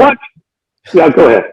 Again, these characters behind the scenes, there's nothing like them. I mean, Wayne Daniels was like, woo! Wayne will talk to you for 20 minutes, and I swear you'd leave 20 minutes wondering what in the hell he just said. That's true. That's true. You had no idea what Wayne Daniel just said. And when he would call me, I'm thinking, oh my God, what is he going to say? And then I'd always say, well, what did he talk about? I said, I don't know. But in the truck, it's the best. He would grab, he would start grabbing shots for replays. Right. Excellent. Oh, yeah. Yeah. And of course, this was back before we had edit suites that we had at WCW. So the only editing that was done was Wayne Daniel editing tape machine to tape machine. Wow. That's right. And that was that was a talent. That really, really was. And he used to have that cigarette in the side of his mouth. And you say, I'm the fastest tape operator this side of the Mississippi. And I'd go, you sure about that, Wayne? Do you know all the tape operators this side of Mississippi? He said, no, but none of them are faster than me. And so, yeah, Wayne was really, really talented. Emerson really was talented. Emerson had an Emmy. Did you know that? He did have an Emmy. That's right. Right. And I know Emerson is no longer with us. And so I remember. Really, we could not have done it without Emerson and just all the people behind the scenes. Yeah. Right. It takes a team. It takes a team. Yeah. And no one person could have done all this. No. You see Jimmy Garvin sliding back in here. Of course, he's looking for a little more revenge, needs a little more Wahoo. Wow. And Wahoo's going to nail him with a couple of big chops here. Man, these guys are both bleeding. Yes, they are. Strap is gone. And the war still rages on because, of course, the tour is not over, even though Wahoo's been successful. 8 minutes and 28 seconds. And coming up next, we've got the national heavyweight champion, Tully Blanchard, going to be taking on Ron Garvin. It's a tape fist match.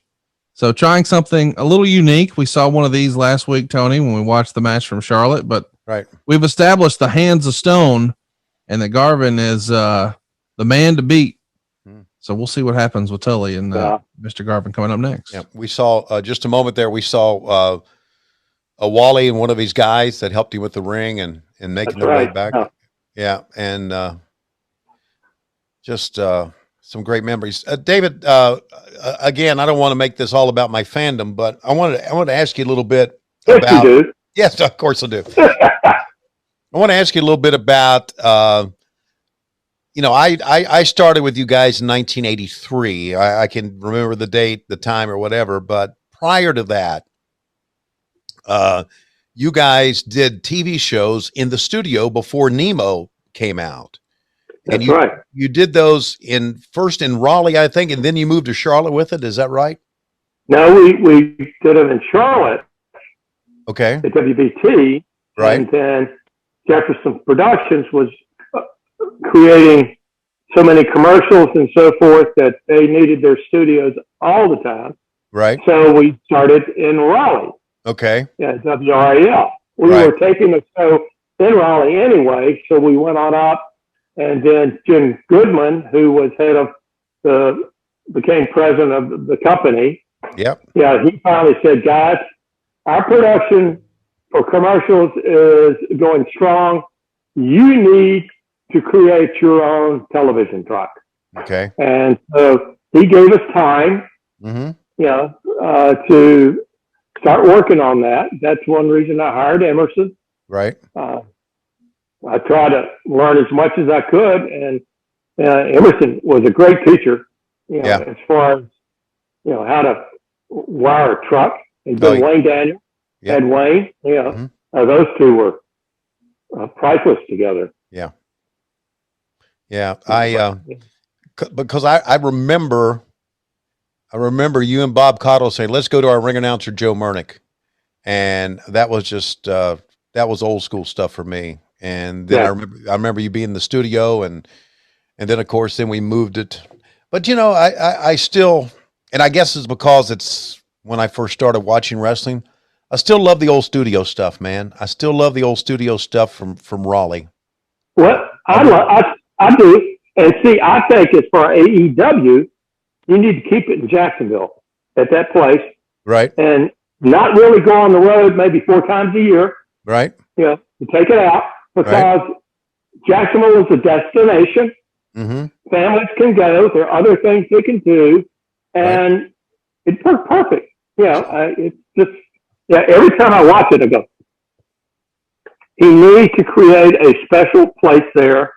It cuts, you might look and say, well, it cuts down on travel and expense, but there again, your fan base, they can come in. You don't have to worry about filling a building. Right. You've got the set already there. It's just perfect. Yeah. Well, I know that. By the way, are you coming by the time this airs, we're going to be getting ready to go to Charlotte. You coming to our show in Charlotte? I didn't know you were going to Charlotte. Yeah. Yes. We're going to be there on the 28th of July.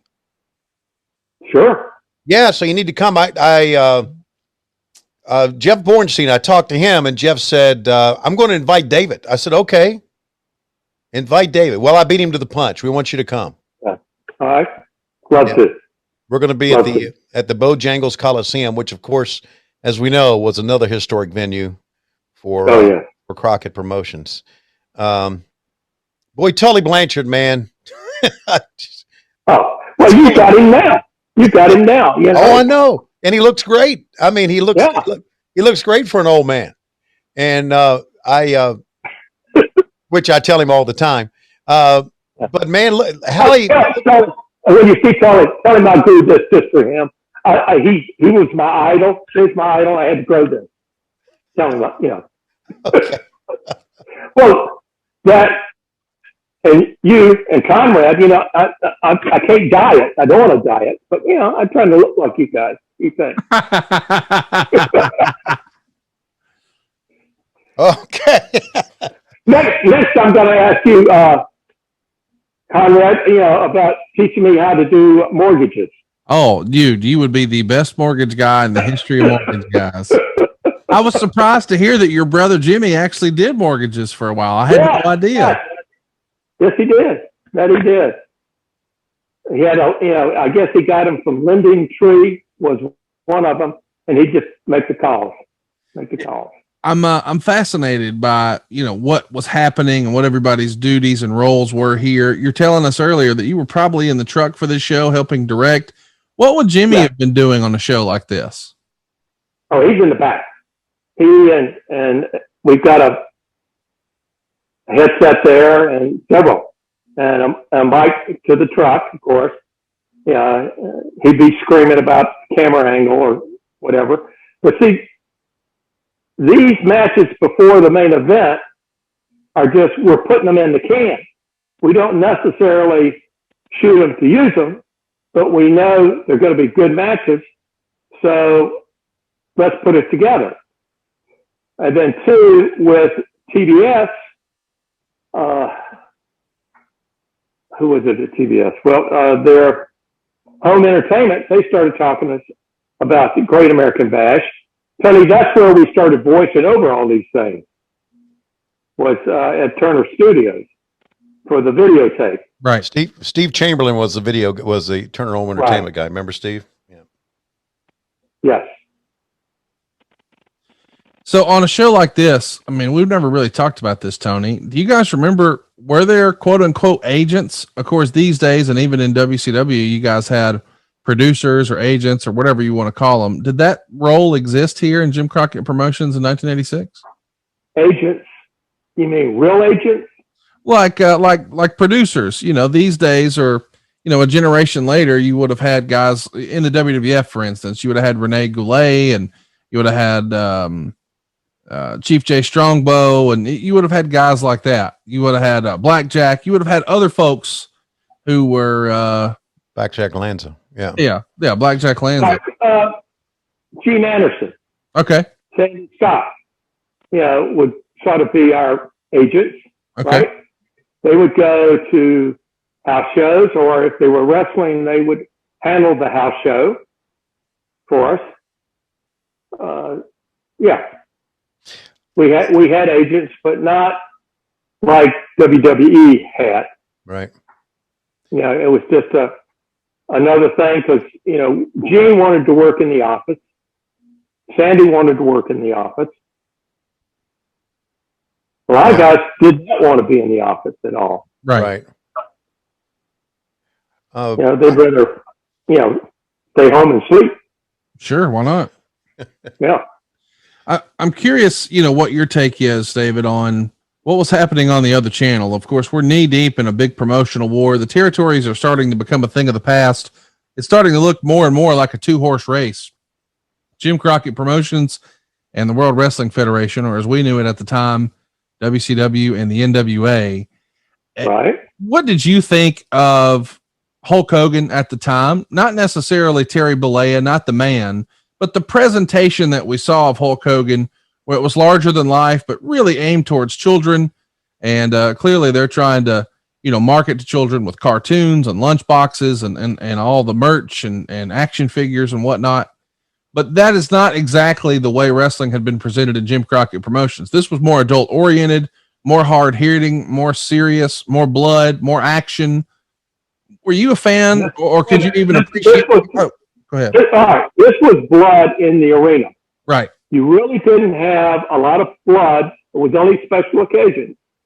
You would have some, but it wouldn't just be a gory mess. Right. Unless you had Abdullah the Butcher, and we were always scared of him because he'd bleed like a stuck pig. But yeah, that's what we were. It was families would come. We wanted families to come. And I have to say, I wish we had thought of, putting one of our characters, whether it was Wahoo or Rick, in cartoons, it's another audience. You can bring them over, have them in movies, Wayne Johnson, look at him in the movies, you're getting the whole spectrum of entertainment. Right. This is entertainment.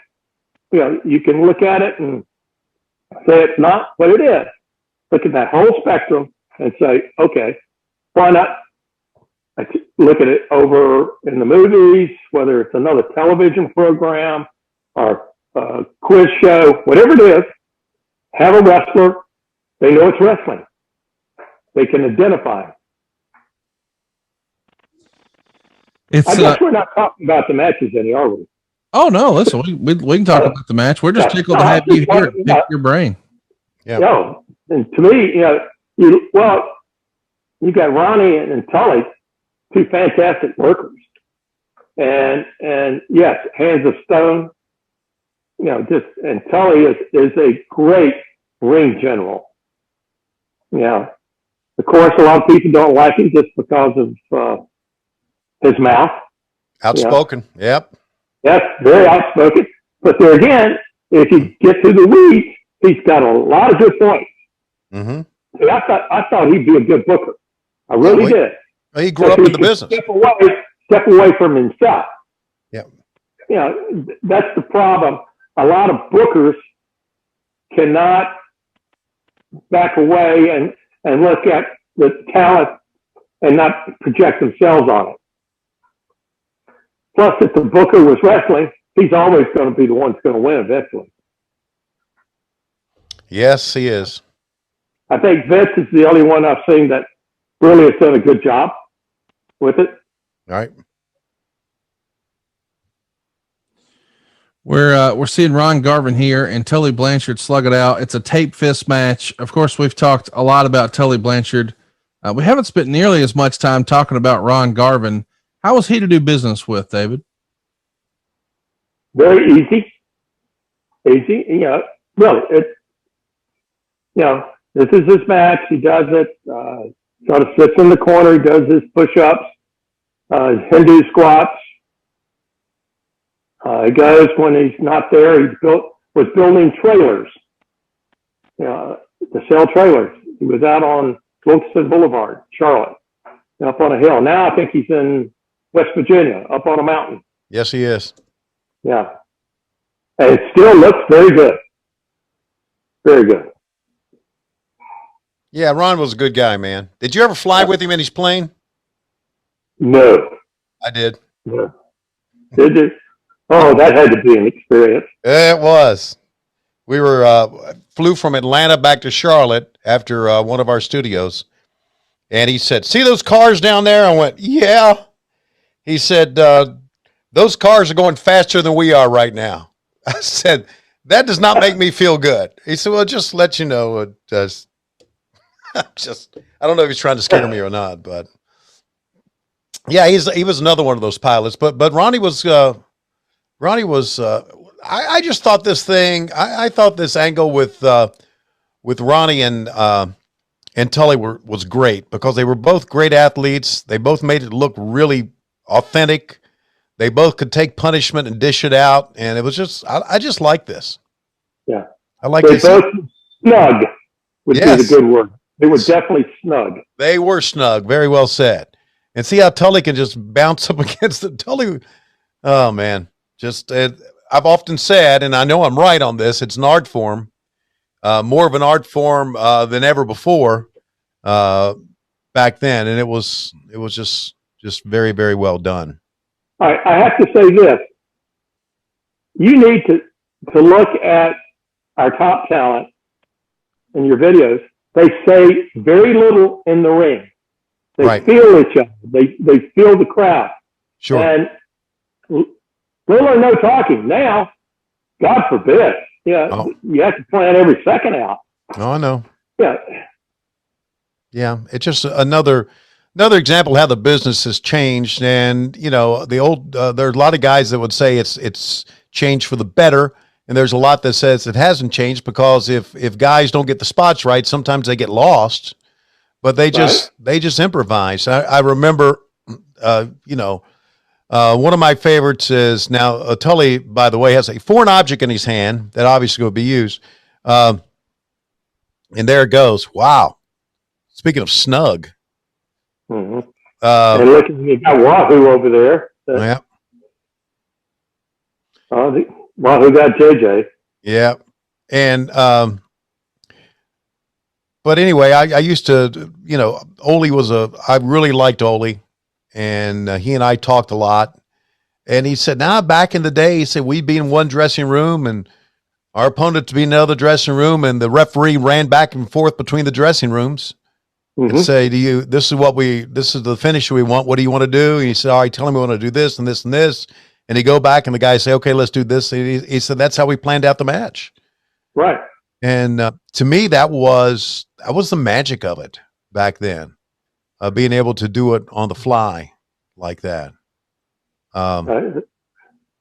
These guys are so creative, to be able to, it's ad lib. You're ad libbing the whole time. Right. I thought it was just remarkable, the stuff they used to be able to do.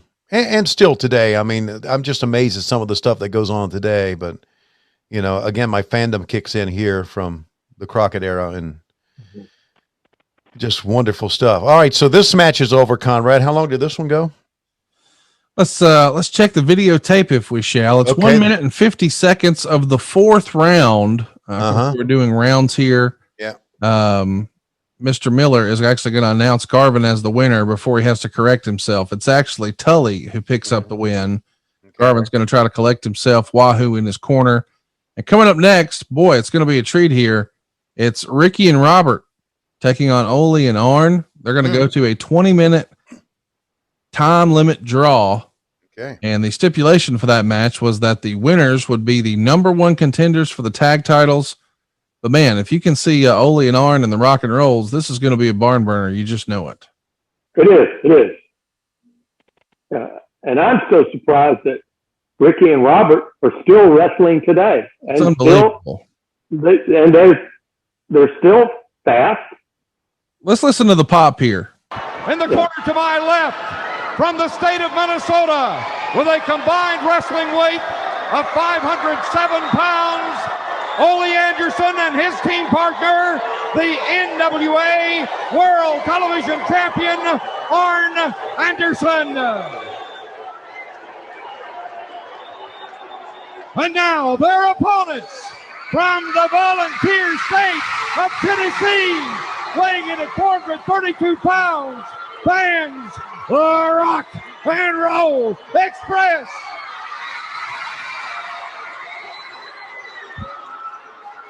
The fans popped here when Tom said, and their opponents.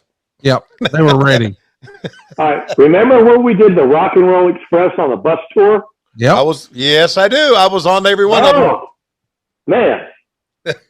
I mean, outside, football stadium, racetrack. Right. Those kids would go, we're like rock stars. Yeah, they were.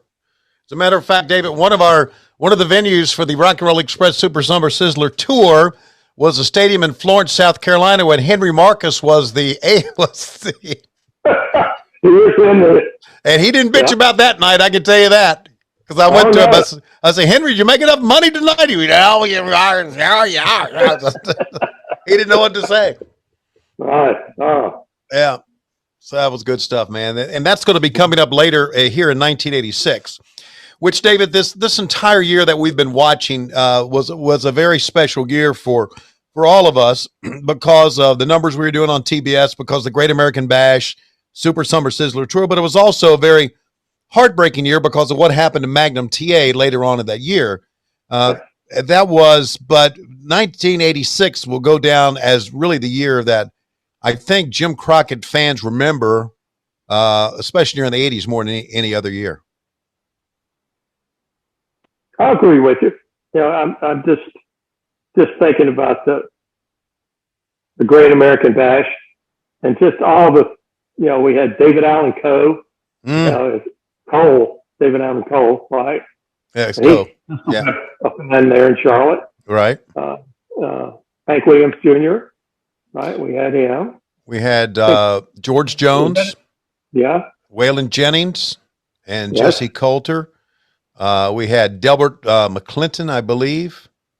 Joe Ely may have been a part of it. I'm not so sure. But David Allen Coe was the guy who was with us most of all. He was he loved Dusty, and Dusty loved him, and of course he was quite a free spirit in his own right as well. Hey, remember the interview you did with Willie Nelson? Yeah, with in Willie. Old Paso. Yeah, you and me and Wayne Daniel and Dusty went out to Texas. Actually, it was Old Tucson. Went out there in Old Tucson and did that interview. Yeah, that was my first time across the Mississippi River ever. So the four of us went out there, and wow, great memories. Went in the bus and had. That's right. Chris Christopherson. That's right. They were shooting the remake of War Wagon, I think, or one of those old westerns. They shot the remake Lady of. in Red. Was it Lady in Red, the movie that? What was it? No, it was Red-Headed Stranger, Willie Nelson's movie. Yeah. Okay. Based on his song. Yeah, and we watched that in the bus. Yeah. Yeah. Through the cloud. Through the cloud. That's right. How about that, huh? Yeah. Well, Conrad just got a bunch of old folks here reminiscing. Hey, nothing wrong with that. I'm loving it. I'm curious, though. We haven't talked about him a ton. David, how was Ole? I'm sure you've got some fun Ole stories. We've always heard he was a big gruff, and he was a Ole little had half a section of land up in Minnesota. He always wanted to retire there and build a house. He had a pond. He just wanted to be self-sustaining. Every time we'd go to Ashland, I'd sort of drive him up there. We'd stop at Mother Earth magazine, and he'd go in and talk to them and get all the issues. But he was, you look at him, you wouldn't believe it, but he was a mountain man. He just wanted to be out and away from everybody. Yeah. And just raise his kids. Right. Yeah, you're right. Ole liked being sequestered, liked being out in the open, and I think he had a logging company at one time. Yep. And he would tell me, he said, "See those trucks with all those trees on it?" He said, "That's the kind of trucks that we have." And so he was in that, and of course, he probably, I don't know if by the time he retired from wrestling, he probably still had the first dollar he ever made, as we all know. Yes. Because that's just the way he was. But I just. Man, his interviews were one of the things that drew you into the arenas, buddy. They were real. They were real. Yes. Yeah. He and Gene, and he was the talker. Yeah. He was the talker. Yeah, and Gene was the real tough guy. Yeah. Man, tough as they come. Wow. Yeah. What a got a low battery here. Man. Fun time to be a wrestling fan. We see Arn Anderson on the outside taking a little bit of a breather. Oh, Ricky Morton's got something for him. You know, the rumor and innuendo, David, is that Ricky Morton and Robert Gibson in 1986 were, well, what we might call a little bit of a ladies' man. I would agree. I'm not going to touch that. Well, you look at that Summer Sizzler tour. There were a lot of people in heat. And we we also had a dream date with them where a couple of girls went up to New York City. They saw Cats. Bill Apter helped set us up, the Rock and Roll Express dream date. And that was chaperoned. Oh, yes, chaperoned. Chaperoned. And they ate dinner. And I remember talking to Ricky and Robert about it. I said, so how was Cats? How was the musical? They said, we fell asleep. We were, yeah, they were a sensation back then, man. They were absolute sensation. And, David, I know you agree. The run they had with the Midnight Express, all sold out a lot of places, and classic matches. I mean, even the matches here against Arn and Ole, are excellent. Right. Yeah, and again, I love watching them because there's very little talking. It's just they feel each other. They feel it. They feel the fans. And Ole always told me, he said, watch me manipulate the fans. Mm-hmm. He would sort of start to go in. He said, if the fans started yelling, he knew he got him. Yeah, a master at it. Yes. Great times, man. Great times. This is, I believe, Conrad, it's the 26th of July when this happened. That's exactly right. Saturday night, July 26th, 1986. The bell time was 8 p.m. Eastern. And I believe if I read it right, we were in Norfolk the night before, maybe in Asheville the night afterwards. So that just shows you there weren't many flights. I think a lot of the guys maybe drove from Greensboro to Norfolk.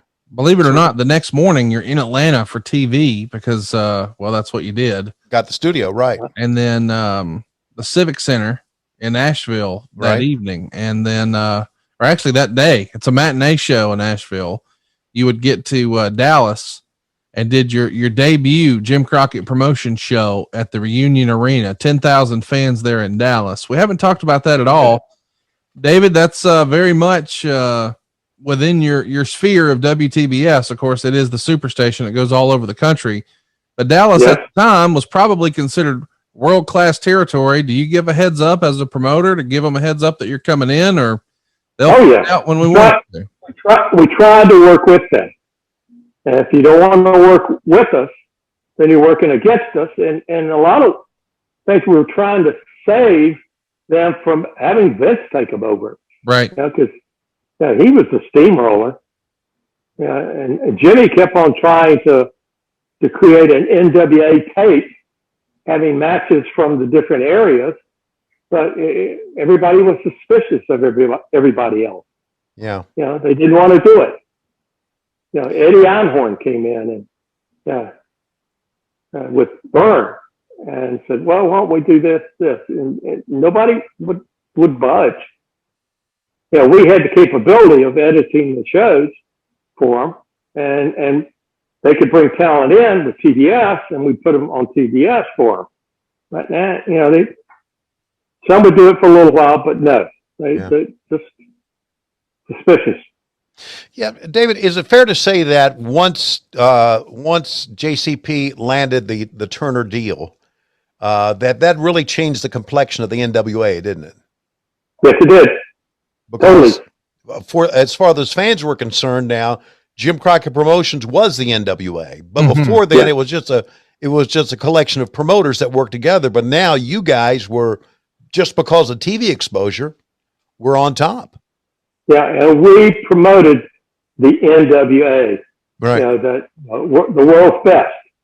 You had World Championship Wrestling on TBS, but the governing body was the NWA. Right.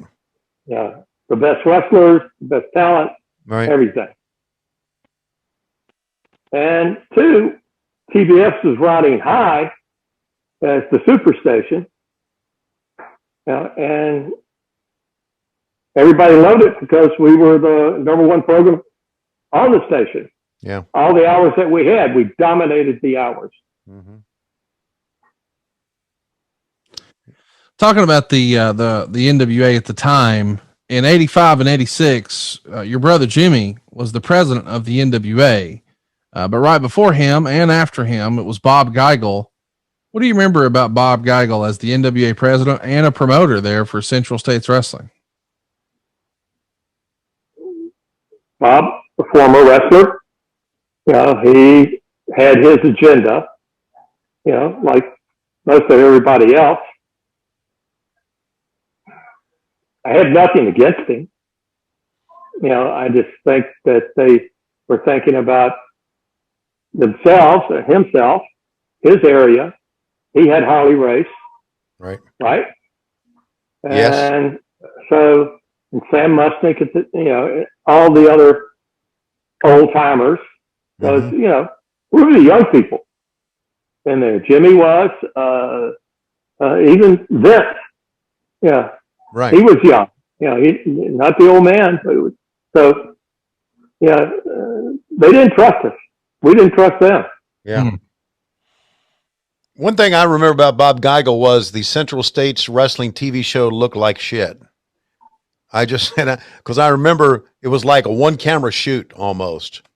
And what we put out there was so much better than what they had, that's one thing I do remember. They cared more about their wrestling, but not the production value. Right. It was, they might have one mic or, the same camera that shot the match would spin around and shoot an interview. Yeah, right. Yeah, I know. Yeah, it was a terrible looking show. Of course, there was Don Owens out in the Pacific Northwest in Portland, and I had a chance to talk to Don on the phone a couple of times. Don told me, nice guy. Yeah, he was a nice guy. He told me one time, I asked him, he called again. I think I took a lot of phone calls for Sandy Scott. I don't know why. Sandy and I work in the same office. Sandy said, talk to Don Owens. I said, Mr. Owens, how you doing? He said, I don't know. He said, pretty soon I'm going to have to start selling heads of cattle to be able to pay these wrestlers. And I thought, okay, nothing I can do for you here, buddy. But yeah, a lot of interesting characters that have been in wrestling for years and years. And Mike LaBelle, remember him out in California? Yep. Sure do. Yeah. Yeah. Remember the guys in Georgia before we, right when we took over? Oh God, who was the guy from down in Columbus? Oh God, you would have was to do that. The promoter? I know that. I know Fred? that Fred. Yeah, Fred Ward, right? Yeah. Fred Ward. Down and then they were running Georgia Championship Wrestling. I know there was a promoter named Paul Jones. There was Ann Gunkel. Right. Just some of the names that you fans who have followed wrestling for years maybe remember those names, but just a lot of promoters who had their own territories. Of course, Eddie Graham in Florida, and there were so many partners with that group in Florida. Dusty was part of it. Right. Yeah, he had a percentage. Had a percentage of the territory? It was P1 Chung. Who was not Matty Suzuki? Who was the other? No, it was Connor. We had him. He had we had the Weaver Lock. Hiro Matsuda. Yeah. Hiro Matsuda was one. I think was a partner in Florida as well. So they all had it. So David, here's something I always wanted to ask you. When Dusty came from Florida, where he had a part of the territory, and came to Jim Crockett Promotions, that was our first Starrcade in '83. Correct. How did that all happen? Did Did he approach you guys about coming up and trying to work a deal, or did you guys were looking for a booker and check? We were looking Dusty? for a book. We were looking for. We knew that we needed some creativity, Right. outside the box, Right. and Dusty was that person. You know that he. You know, he would look at. You know, he'd come up with Purple Rain. Remember that? I sure do. I sure do. Lord. But yeah, and with it came some other talent. But yeah, we used him because we needed something, some pizzazz. Right. You know, I know that you have a match coming up with Rick and Dusty. I mean, here you have, you know, the two top talent to me, you know, in any area, and they all want to be number one. Right. Here's Ole. Mm. He's got somebody's camera. Whose camera is he? It's probably Peggy Lathan's. No, I don't think it's. Yeah, you know. By the way, Purple Rain, Conrad, what Dave was talking about, and I may get this wrong. We were in Greensboro, the Coliseum. That's correct. And this was probably after Starrcade. It probably was maybe March or April of '84. And Dusty came out to Purple Rain. They had purple lights on him, and they had the glitter fall down. It was really quite an event. So, yeah, I remember working that one too. Yeah. That's not talked about that much. I wonder, we probably should try to find that on the internet, see if anybody knows that much about it. We got a link to that. I've seen that before. You have? You've seen it before? Yeah. Okay. David, I wanted to talk to you a little bit about another name that we haven't brought up at all today, but when you guys were running through sort of the old promoter names, it made me think, surely you've got a fun Barnett story you could share with us. Jim. Oh, my boy. Yes. Jim was one of a kind. Boy. To me, yeah, he was, if you remember your history, Talleyrand, he would sort of move. You know, he worked for Vince. Then he sort of came over to us. He'd go back and forth. And he would always keep in mind, protect Jim at all costs, protect Jim. But, you know, I respected him. I didn't trust him. But, you know, yeah.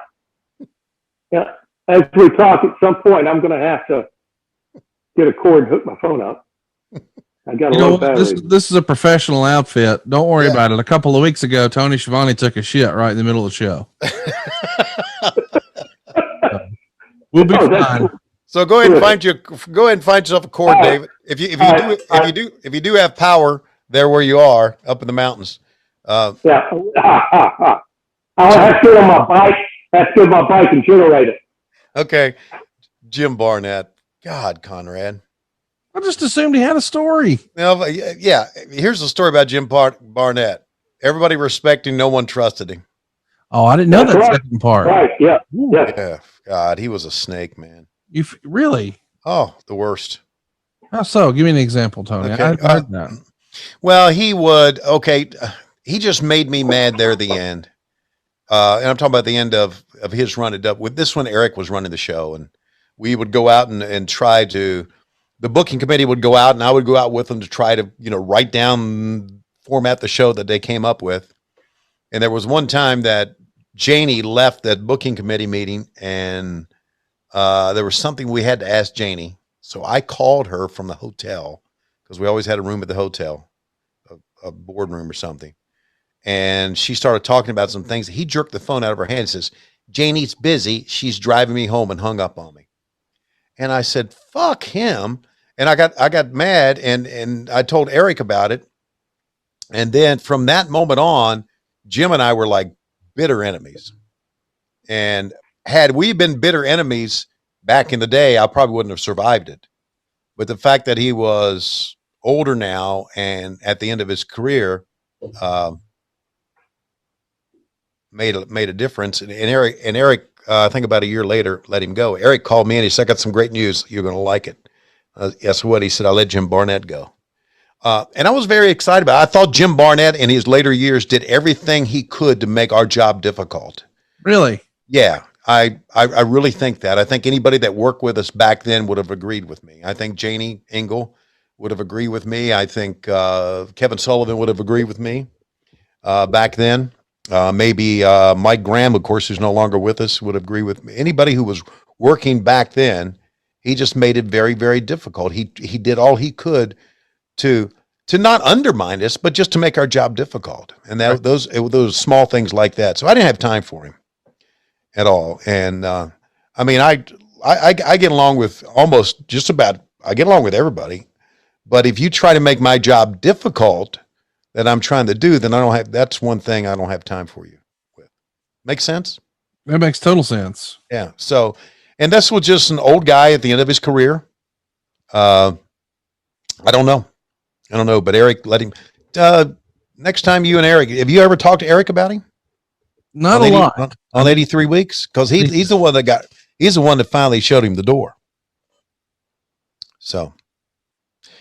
It's a time limit draw here, but the Andersons are still celebrating as if they won. And of course, the Rock and Rolls were clearing the ring with a chair. And coming up next, because it is time for our next match, it's going to be Paul Jones and Jimmy Valiant in a hair versus hair match. How about that? Shaska Watley, of course, is going to be here. And boy, he has been such a bright spot in us revisiting 1986. Yeah. David, Tony and I have fallen in love with Shaska all over again. I hadn't seen a ton of his stuff, but my goodness, charisma for days. Yeah.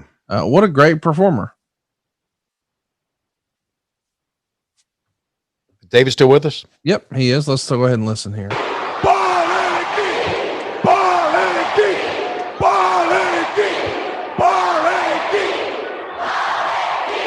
Ladies and gentlemen, our next event of the evening is a one-fall match to a finish.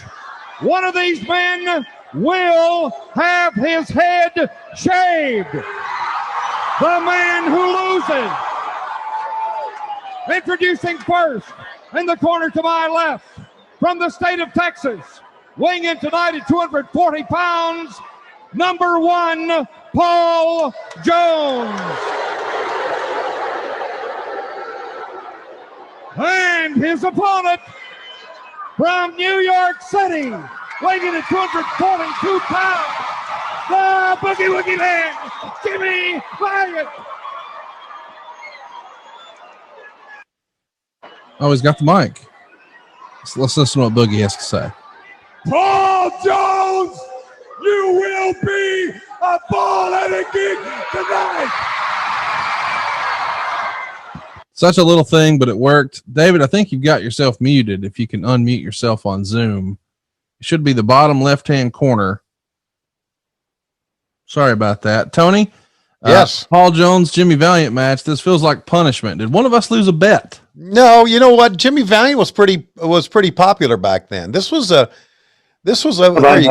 you go. Now I like this angle. There was a lot of time spent in this angle. You know, we had Pez have his head shaved in Charlotte, the one on 7-5. So now I think Jimmy Valiant's going to get his head shaved here. I don't know how they're going to accomplish it, but I think that's how it happened. So, but you know, David, Paul Jones, Jimmy Valiant had a long running thing, didn't they? Years. Oh yes, their style matches each other. Valiant's not going to go off his feet very much. Neither is Paul. They like to do a stand-up match or right. He's got something in his hand. Yeah.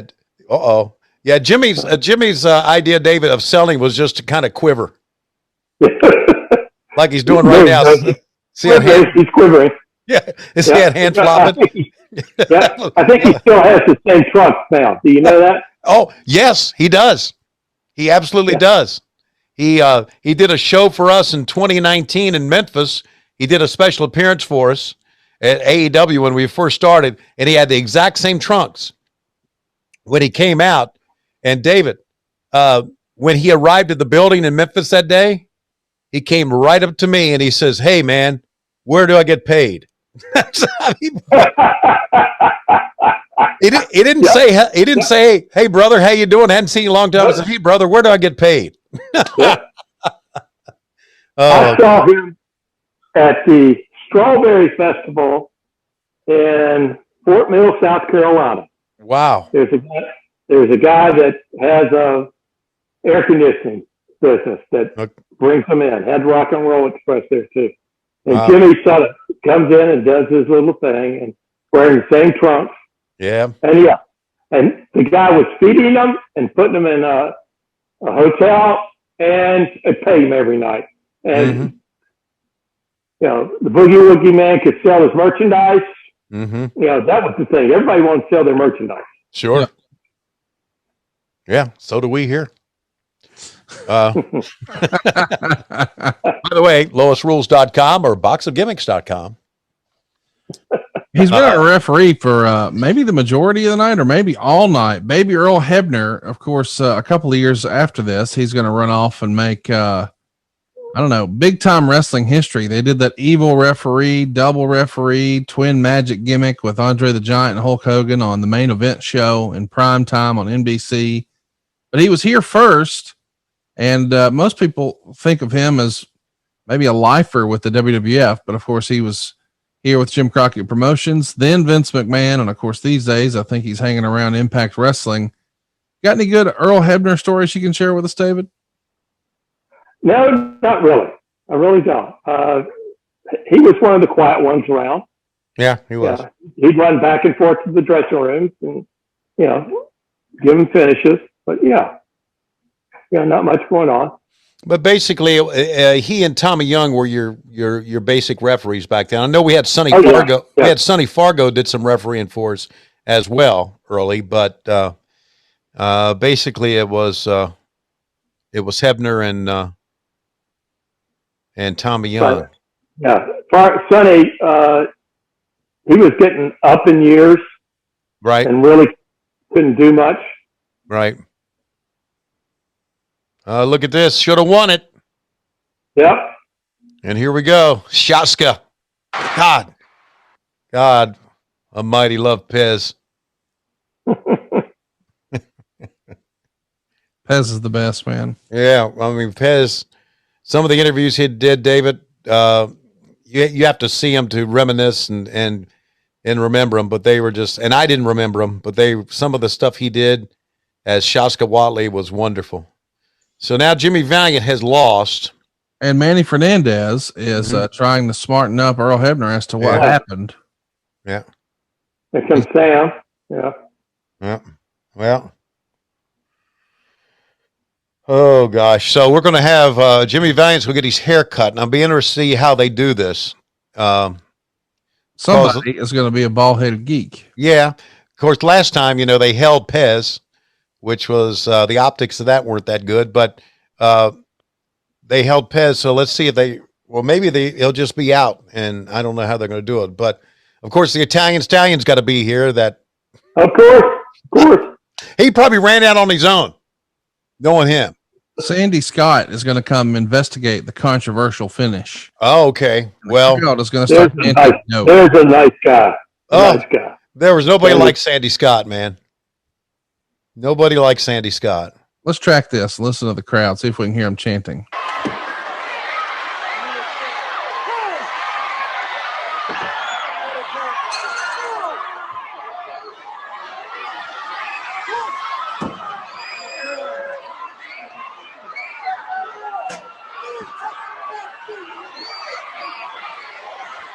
Okay, Jimmy's going to take it like a man, I guess, right? Yeah, Shaska's a bald-headed geek, having lost in Charlotte, and now it looks like Boogie Woogie's going to be a bald-headed geek. They started with his ponytail. Now they're taking his damn hair. I need that hat, man. I got to get some Shaska memorabilia around here.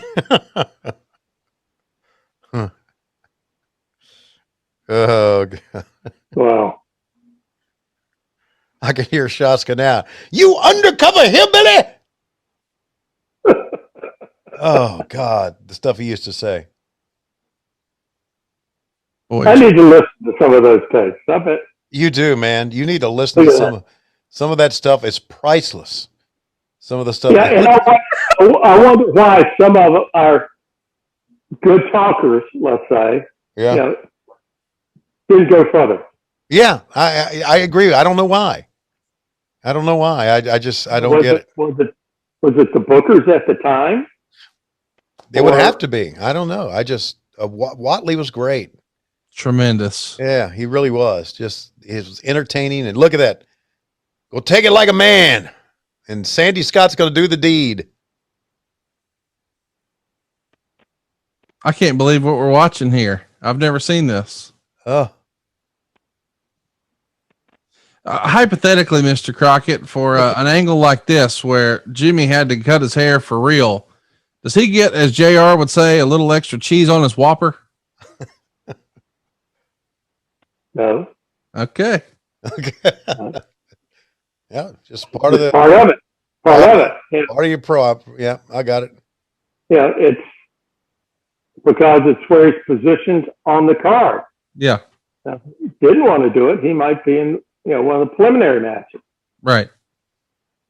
He might be there with Italian Stallion. The Italian Stallion. I'm not saying to make anybody mad, but it's I get that. just the way the world is. Right. If you don't want to do it, okay, we'll find somebody that will. Yeah. Man, this is one of the better head shaving angles I've seen, Tony. Yeah, this is good. Man. Yeah, usually they just do splotches. All right. Well, if you look, he's sort of like me. He's got a little thin up there. Yeah, he's a little shiny. Yeah, I think the reason that his is a little shiny and yours, David, may be a little bit different. Not sure. But Jimmy Valiant's going to gather up his hair here. Bring everybody back. Come on. That's Tony Schiavone trying to clean up the dog hair before I come over to visit. Yeah. Okay. Oh my gosh, what a great shot. Paul Jones' Army all pointing and laughing. Yeah. The ball-headed geek. What a great line too. Coming up next, as we're seeing this one wind down here, it's going to be part of the best of 7 series for the United States Championship. Magnum T.A. and Nikita Koloff. Wow. They're going to go 13 minutes and 34 seconds. And our man, referee Tommy Young, will be here. And this is one of the more iconic pieces of business that happened during this bash, the best of 7 series. And it's hard to believe that, man, just a few months after this, Magnum's life changed forever. In hindsight, how big of a blow to Jim Crockett Promotion was Magnum going down, David? It's devastating. Yeah, he was the heir apparent, to the world championship, the world champion. That we were looking forward to him classic matches, with Rick and him, but it just didn't happen. So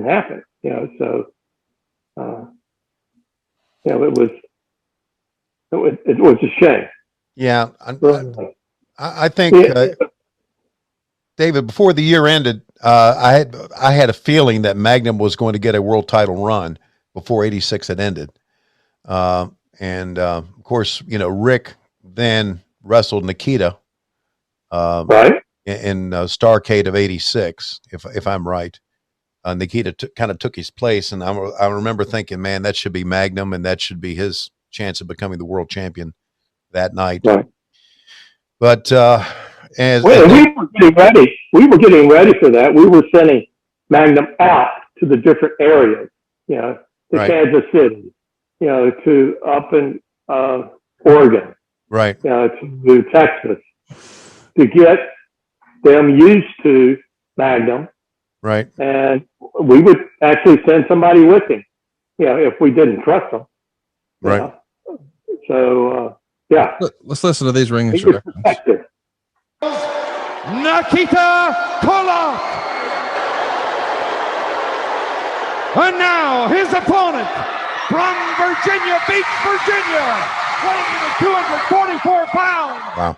Vastly popular Magnum T.A. Wins your referee, Tommy Young. Look, that was the best of 7 series here. And at this point, I believe it's 3-0 Nikita. Yeah. So at this point, if Nikita wins the match, not only is he United States champion, but it's a clean sweep over Magnum. So the pressure is on Magnum. Right. Notice the pop Magnum got, it was Rock and Roll Express type pop. Unbelievable. Yeah. Just an amazing performer. And he looked the part and he talked the part. And Tully used to always tell me, he said, you know, Terry Allen was only thing he knew how to do when he was growing up was wrestle. That was it. So he was a little bit stiff. so yeah, he was a little stiff. Let's talk about stiff. You got two stiffies in there right now. Oh my God. I guess you do, right? Yeah. Nikita and Terry. Definitely. Yeah. See the hookup, and right now, I mean, that's a snug hookup already, man, between these two. God, he just looked the part. Both guys. Yeah, they did. Yeah. Nikita was a super heel. There was no question. No question about that. Good stuff. Good stuff. And how long are they going to go here? 13? I know it's a silly thing, David, but I do want to ask, how much of the character success of Nikita Koloff do you think was based on Rocky IV? Rocky IV had come out the year before. Obviously, Sylvester Stallone and the Rocky franchise were a big deal. We're right in the middle of the Cold War, so art imitates life. You know, it very much is America versus Russia. Anytime you turn on, you know, cable news, or you open a newspaper, or you flop open a Time magazine, and that Ivan Drago character really drove home the Russian athlete. And now here Nikita is looking just like Ivan Drago did, genetically superior, et cetera, et cetera. That really went hand in hand with what you guys were doing with Nikita, right? Yes, it did. You know, it wasn't Rocky that started it. No. He wanted to be, you know, Russian. And then we put Ivan with him to teach him. You know, you got to remember, he was green as grass. But, he would yell and scream to get his voice hoarse for interviews. And a lot of times because we weren't sure about his interviews, he would let Ivan talk for him. Sure. Yeah. He lived the gimmick too. He lived the gimmick. Yes, he did. Changed his name. Oh, no. Yeah. The Nikita Koloff. Yeah. Mm-hmm. Sure did. Legally changed his name, which you either got to really believe in your gimmick or you got to be really nuts. I don't know what the answer to that one is, but I mean, obviously Nikita has gone on to different things now. David, I want to ask you, when Jimmy passed away, obviously you and I talked, I called Frances, talked with her, and I called the great Charles Jackson Crockett and talked to him. And I haven't seen Jackie in a long, long time. Of course, fixture at ringside on the cameras. How's he doing? He has a walker. Really? He either uses the walker or a cane. Mm-hmm. His last checkup, he had a pretty good checkup. Uh-huh. He has non-Hodgkin's lymphoma. Okay. He's had that for a couple of years now. Right. But he's had a good checkup. His liver was giving him problems. Can't understand why.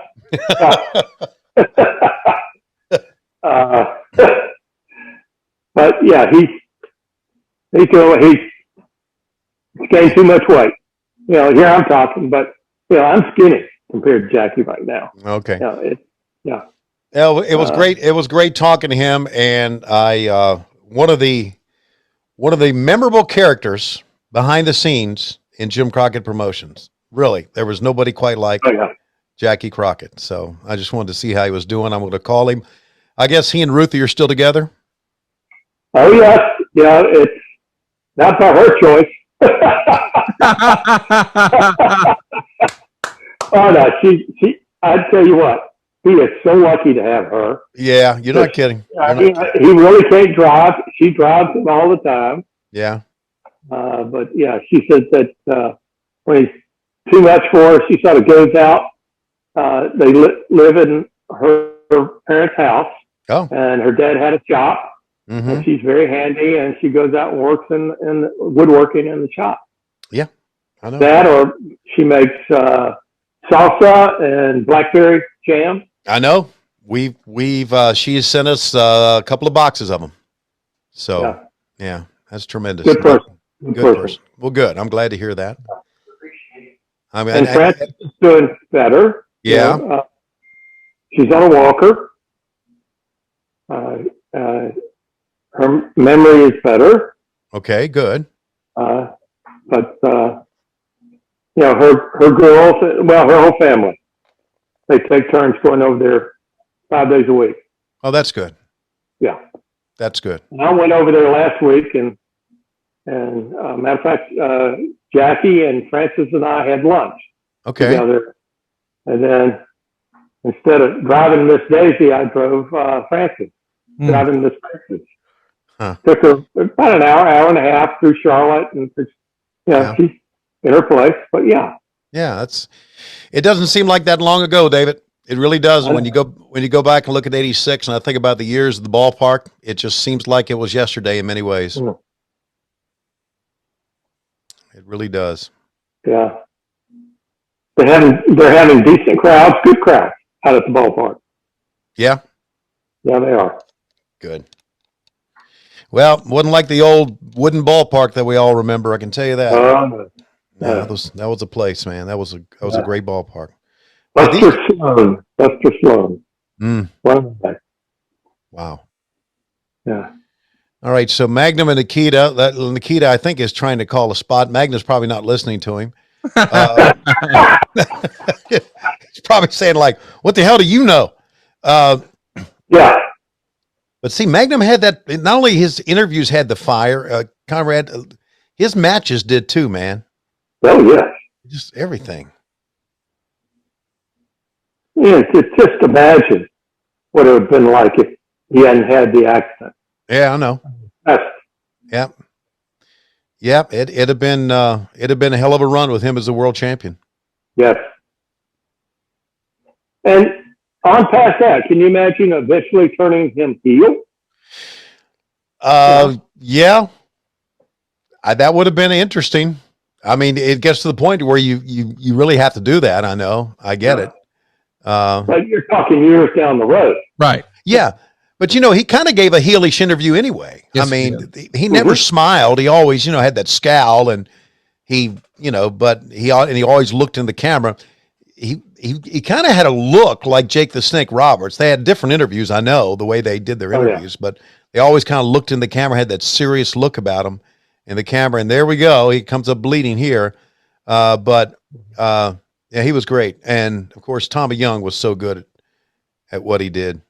Just, I often take a look at these matches, and if you've seen them enough, then you can just watch the reaction of the referees to some of the bumps and some of the things.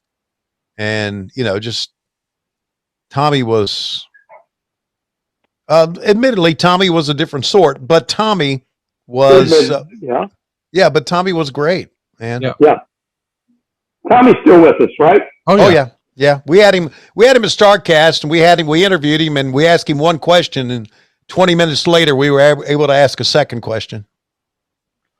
Well, in fairness, that first question was about whacking off the Barbarian. Yeah. Did he admit it? No. Well, but Barbarian told the story word for word the way we had heard it. Yeah, so there was no denying. We talked to him mostly about his years in the ring, and of course, he was a good guest. He was a good guest, wasn't he? Absolutely. Boy, look at Magnum, man. He's going for the deep cuts on this one. Mm-hmm. I guarantee you, he took a lot of aspirin. Yeah, I bet he did too. Yeah. And Flair used to say that he would drink a lot of coffee, that the coffee would get it going. Right. Would I guess caffeine maybe thin the blood? I don't know. Well, and speed it up. Speed it up. Okay. Yeah. Speed up the blood flow. Mm-hmm. Yeah, we used to. David, you go back and look at those 86 studio shows. The guys would had work somewhere on a Friday night, And now we're talking about Saturday morning at the studios at TBS, 9 a.m. or whatever it was in the morning. And you would see Magnum always with like a big, his head was like, either taped up or you could see the marks. And Right. you could tell the guys who had Give themselves. yeah, gigged themselves. Look at this, man. Man. That they see this is some serious stuff, man. Yeah. Crimson Mask. Yeah. Luckily, I don't think he hit a vein. Mm. Something might have be squirting out. Yeah, I know. Wow. Look at that. Yeah, it's something else, man. Oh man. Look at him open his eyes through the blood. What a look. Yeah, that's good. That's Jackie Crockett camera work there. Jackie. Yep.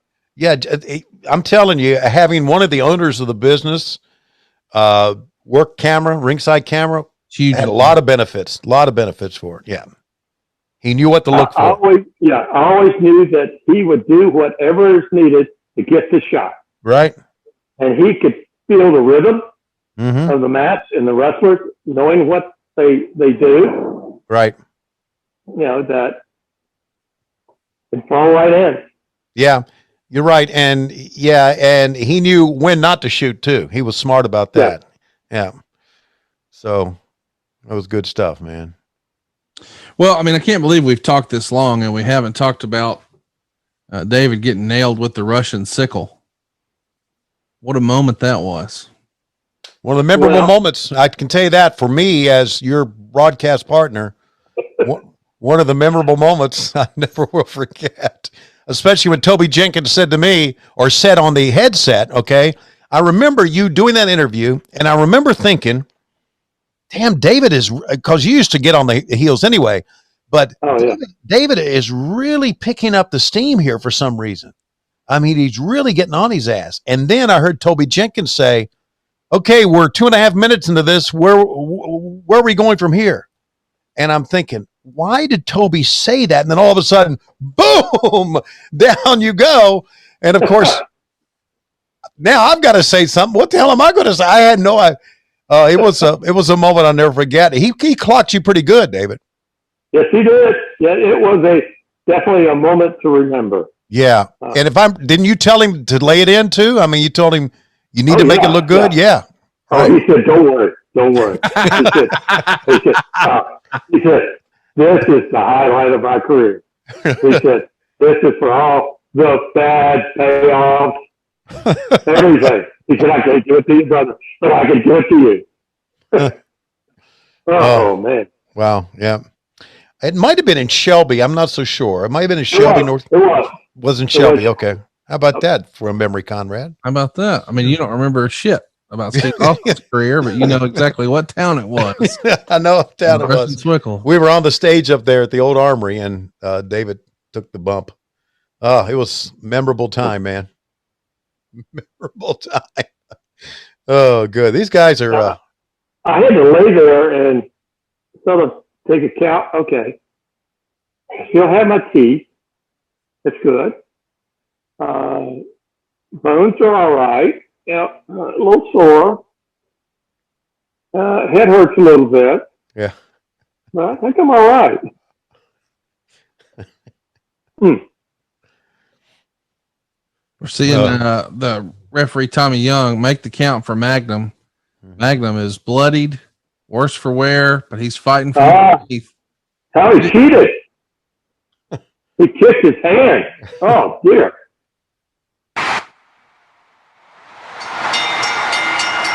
Wow. And the winner of match number 4, Magnum T.A.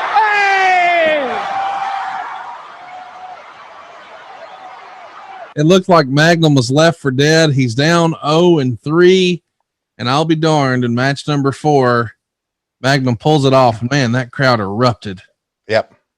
Oh, yeah. And look at the girls wiping his face. They're so excited they've got his blood on their hands, and she's so excited.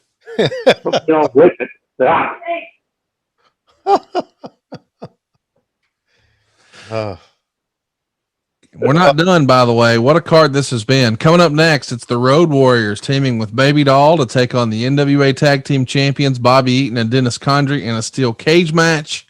And, of course, Jim Cornette is going to round out their 6-man tag. A cage match with the Road Warriors. I can't think of much more I'd rather not do than climb in a cage with the Road Warriors in 1986. Oh, God. You want to talk about stiff? Yeah. I don't think anybody at this point had smartened him up. Yeah. But the idea is to not kill the guy. They never could. They never could. Oh. Yeah, this is something else. And the fans are just, they're doing the Koloff's doing a great job. Ivan was such a pro, doing a great job of just milking the moment and, keep getting their heat. And look at fans just screaming at them and thumbs down, a couple of them flipping them the bird. Ivan Koloff, what a legend too, man. Oh, man.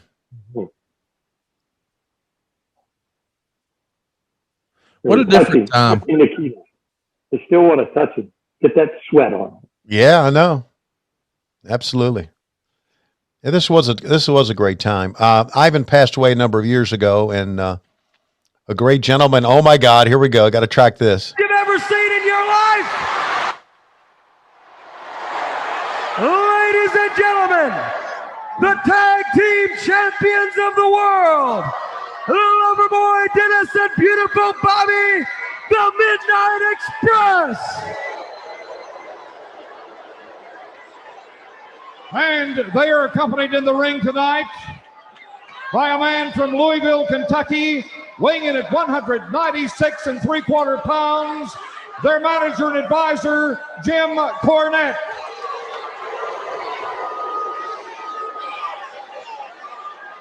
$196 my ass. From Chicago, Illinois, with a combined wrestling weight of 585 pounds, accompanied by their manager and trainer, Paul Ellering, the Legion of Doom, the Road Warriors. And their partner from Lubbock, Texas, the prettiest woman in professional wrestling, the lovely and vivacious Baby Doll. God, big reactions for everybody all around. Yeah, Tom, you had to sell it too, man. Mm-hmm. Truck and Tom. David, let me ask you, before this match gets underway, a couple other things about some of the people that I worked with for so long, like Pat and Brenda and Ann, who worked in the front office. Are they still with us? You know? I think Brenda is. Okay. I think Ann is. Okay.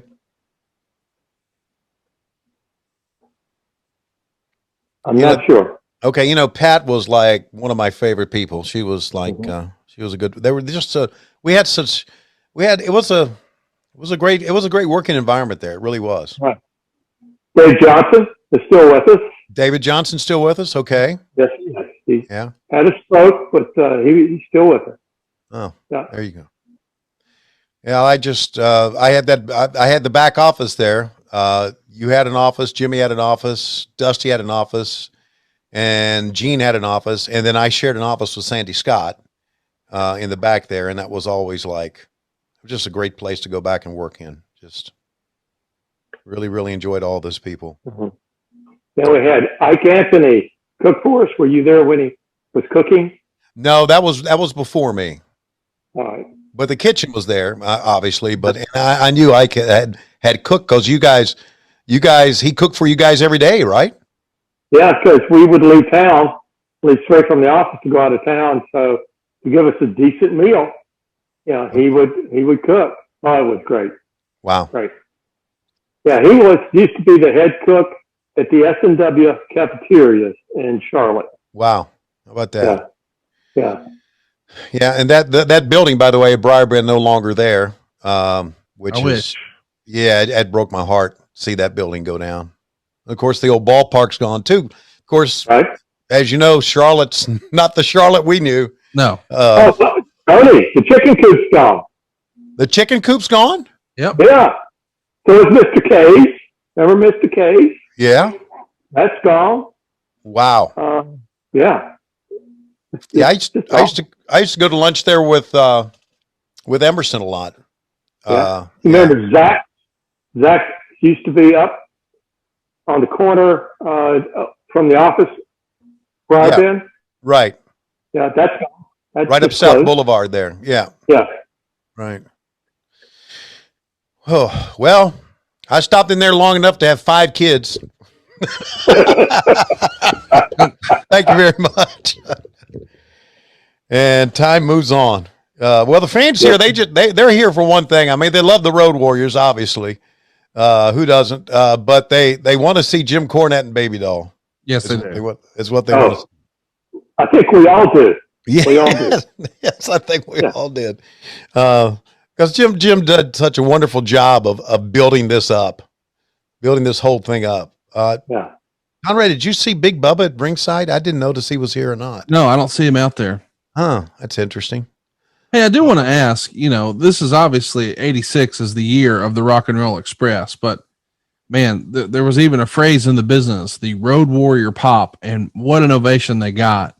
David, if you had to guess, do you still think the Road Warriors were as popular or at this point had the the Rock and Roll Express passed them in popularity in 86? Different crowd, different audience. Rock and Roll Express was teeny boppers, young kids, the tweens, I guess you might say. Yeah. The Road Warriors were older teenagers, middle America, people that just want to see somebody get the hell beat out of them. Yeah, that's the Road Warriors. They don't have real long matches because they can't do it. They blow up. But yeah. Yes. Well, that's why they're over, right? They're over not only because they're jacked up and they've got a cool look with the face paint and the hair and the shoulder pads, but they're going to come kick somebody's ass in, 2 or 3 minutes and we're done. Well, you think about it, their debut was on TBS. Their matches were 30 seconds maybe, and they would just kill somebody. And that was their claim to fame. And everybody bought it. I mean, definitely snug. 2 different types of workers there. Right. Midnight Express and the Road Warriors. You got Bobby. He's such an easy one. Hey, Conrad, give us a time cue here. Sure. I'm at 2 minutes, 5 seconds, 21, 22, 23, 24. Okay. I said 2 minutes, but I meant 2 hours. 2 hours, fine. There you go. Just want to make sure we were on the same page here. This match is going to go 9 minutes and 23 seconds. Of course, the Road Warriors and Baby Doll are going to come out victorious. And then we've got a 21-minute and change main event, which is still yet to come. Dusty Rhodes is going to be challenging for the NWA World Title. Ric Flair, of course, trying to defend here in Greensboro, the home of Starrcade. Mm-hmm. There's been a lot discussed about that over the years, David, but a lot of people feel like Starrcade was never the same when it left Greensboro. Would you agree? Yes. Yes, I would. No question. No question. I mean, we did try to do the double deal, Atlanta and Greensboro at the same time. Technically, that was challenging. But Greensboro brought us to the dance, as Dusty would say. Why try to change your partner, when it works? We could announce that intermission tickets go on sale for the next Starrcade, and you would have people buying them, not even knowing what match there was going to be. Right. They just knew it was going to be good. Right. I felt the same way. And I felt that, it goes down to, and I get it. And I guess I get it. I mean, we wanted to become a national company. So putting a Starrcade in like Chicago would put us in the eyes of people, a national company. But you think about it, Greensboro is your home. You're going to draw, you're going to have a good fan base there. You're going to have a lot of people. You don't have to travel that far. Business wise, to me, it always made sense to stay in Greensboro. Well, but if you're trying to compete with Vince, just to play devil's advocate, you do probably want to try to run some bigger towns. And although it wasn't necessarily the A building, I mean, it was a big old crowd in Chicago, but yeah, of course, with things going down the way it did and the creation of Survivor Series and Vince's power play, that's probably the beginning of the end. Yeah. Yeah. Well, that's going to come up later. But this was such a spectacular venue. And, have you seen the building? I know it's since this time it's been remodeled. They even didn't they add another deck to this Coliseum, David? Yeah. It's 21,000 seats, I think, or more. Right. I think it was 15 back then. So they added I don't know, like 6,000 or 7,000 seats. Yeah, they blew the top off and just went straight up. Right. Right. Of course, this was always known too as the home of the ACC basketball tournament forever and ever and ever. Until 1976, when they moved the ACC basketball tournament to the Cap Center, Landover, Maryland. They keep going back to Greensboro for that. Let's track it. A knee drop off the top of the cage. I can't imagine how bad that hurt Bobby's knees. Man, I don't know. Speaking of Jim Cornette, the match in Atlanta, the ladder scaffold match. Yep. Cornette blew his knees out when he hit. Oh, yeah. Blew both his knees out. I was right there, buddy. Big Bubba didn't catch him. And Dennis Condrey thought he won it. But, of course, oh, man. What a great team. What a great heel team.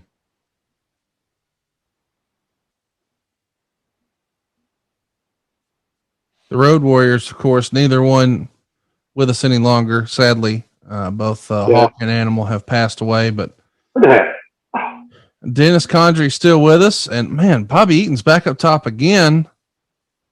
God, he's on top of the cage more than Jimmy Snuka here. Yeah, Bobby man. Eaton, unfortunately, lost his wife just a few weeks ago as we're recording this. Donna Eaton having passed away. And man, they were one of those rare wrestling marriages that seemed like they'd been married forever. Look at Hawk throw a drop. Bobby was knew it was a big show, man. He went all out, man, going up top a couple times. Oh yeah, yeah. He would do a lot of work. He was the workhorse. Oh yeah, no question. Oh, here we go. All right, yeah. Here we go. Let's listen to it.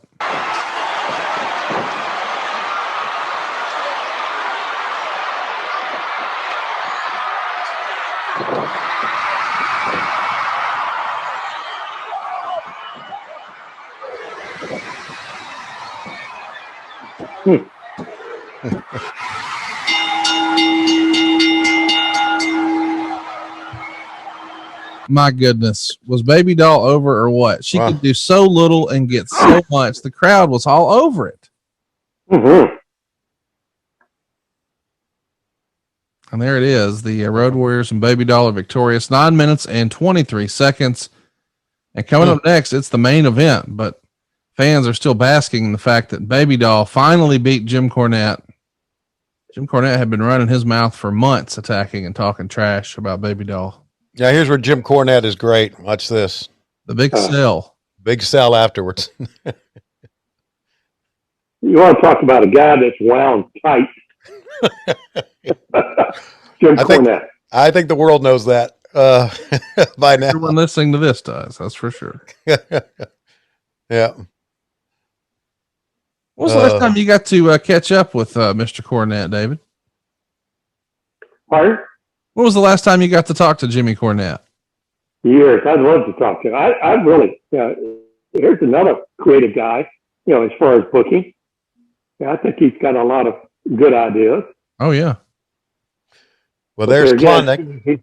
You'd have to, he goes in his tirades and you have to wait until he comes back down to earth.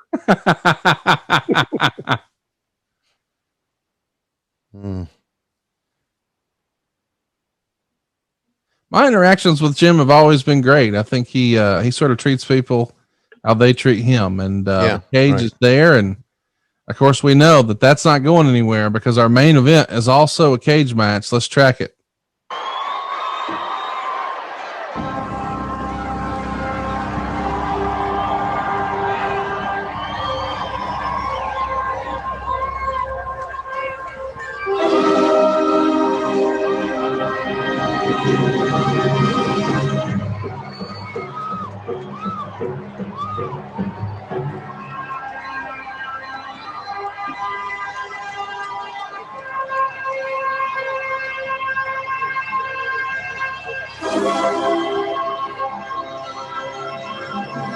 See the police giving the champ an escort to the ring. And this is the only full entrance we get with the full music and the whole deal. And there he is, the Olivia Walker robe, the big gold belt underneath. Oh, yeah. And this is where he won his second world title, beating Harley Race at the very first Starrcade. So his old stomping grounds for sure. Can't wait to hear the ring introductions. Let's go back to it.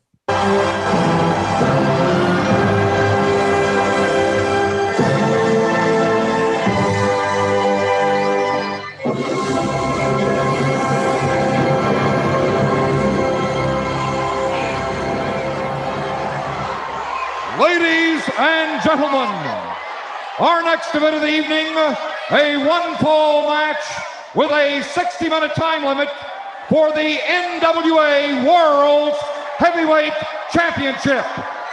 Introducing first in the corner to my right, the challenger from Austin, Texas, former two-time World Heavyweight Champion, weighing in tonight at 280 pounds, the American Dream, Dusty Rhodes. And now, the World Heavyweight Champion from Charlotte, North Carolina, weighing in at 243 pounds, the Nature Boy, Ric Flair.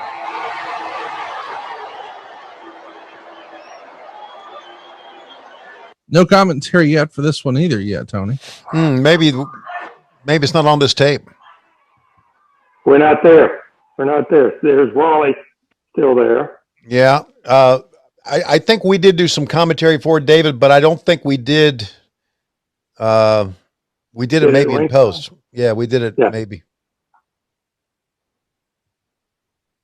I'm not so sure. Track it, Conrad, see if we're there yet. No, apparently not. Well, there you go. If you want us, you're going to have to tune in to TBS 605 on Saturday nights. Or WHW Monday. Or WHW Monday. We have such a great time, David. Again, with our regular show, WHW Monday, each and every week, and listening to you and the excitement that you brought to the matches was unparalleled. It really was. Your excitement was amazing. I'm a fan. Yeah, that's it. Dusty used to say, David, man, David brings that raw excitement to the show. I said, you're damn right he does. And he gets me going. Well, you could hear that David was a fan. You know, David was enjoying what we're watching just as much as we are. And we've talked about it a lot on the show, Tony. Enthusiasm is contagious.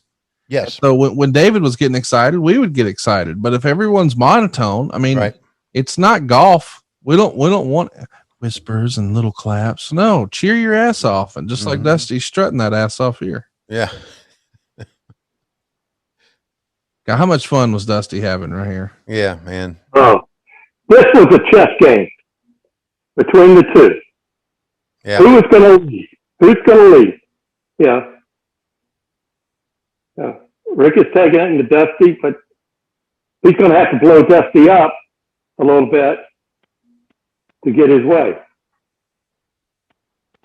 Yeah, I remember after the match too, them two hugging and coming together, and both of them thanking each other for the match and everything. And it was a good match, man. It really was. It was a memorable match.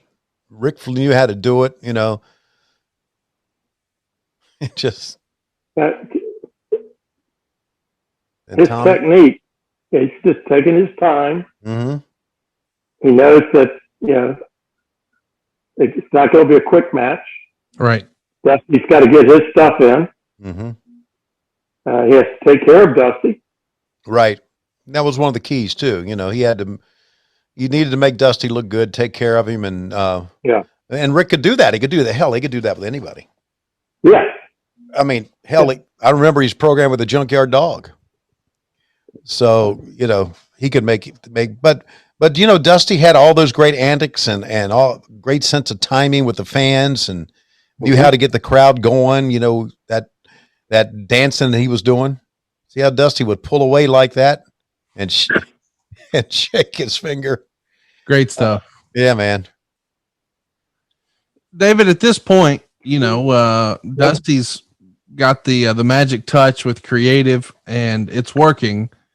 But I believe there were some cracks starting the show and in the relationship with Flair and Dusty. And I think your brother Jimmy often had to play mediator because Rick would be upset or Dusty would be upset. They were on again, off again friends, Dusty and Rick. When do you remember that really becoming apparent to you that, man, these guys don't get along the way they maybe used to, or we hope they would? They both were vying for Jimmy's attention. I see. It was his attention. Jimmy was, if it was Jimmy going off with Dusty and Magnum, and not going with Rick and Tully and those guys, well, then Rick would get upset. And then Dusty would be the same way. So Jimmy was, he had to play both sides. Not play, but satisfy both sides. And until Dusty passed away, Rick and Dusty they always wanted to be number one. And to me, they were, both of them, in their own way. They're two totally different talents. Rick could not be a Dusty. Right. And Dusty couldn't be a right. But put them together, I mean, you've got the best combination. Yeah, look how Flair sells that chop, man. Again, he's taking his time. Mm-hmm. He knows he needs to. This reminds me of John Valentine when Rick used to partner and wrestle with him. Valentine was always backing in the corner and begging off until the right moment, and then he'd go in. Right. Well, Rick learned a lot from him, obviously. Oh yeah. Oh yeah. Yeah, sure he did. And when Rick came in, he went straight to top talent, putting wrestling top talent every night, and that's why he's so good. Yeah. It's quite a story. It really is. You got any good Dusty Rhodes stories you can share with us, David? No, Dusty was always with Jimmy. Always. I was sort of in the background there.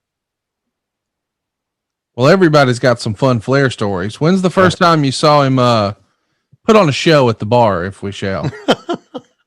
Wow. Which bar? I guess the first time was Baltimore. When we finished, it was a pay-per-view there, and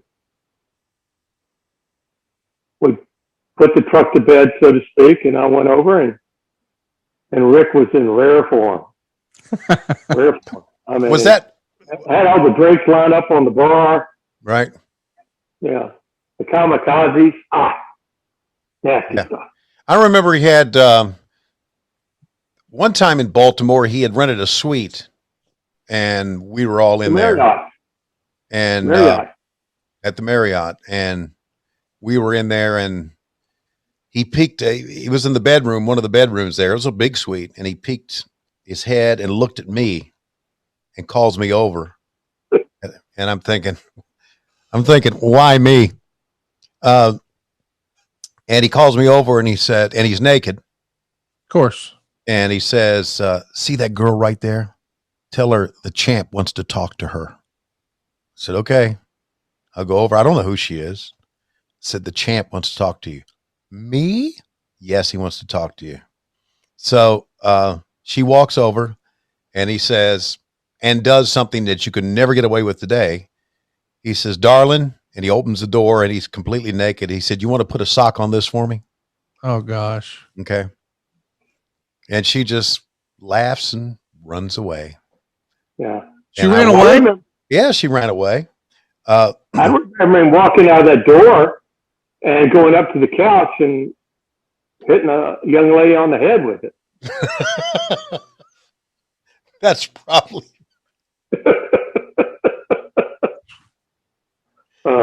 Hitting a young lady on the head with it, Conrad.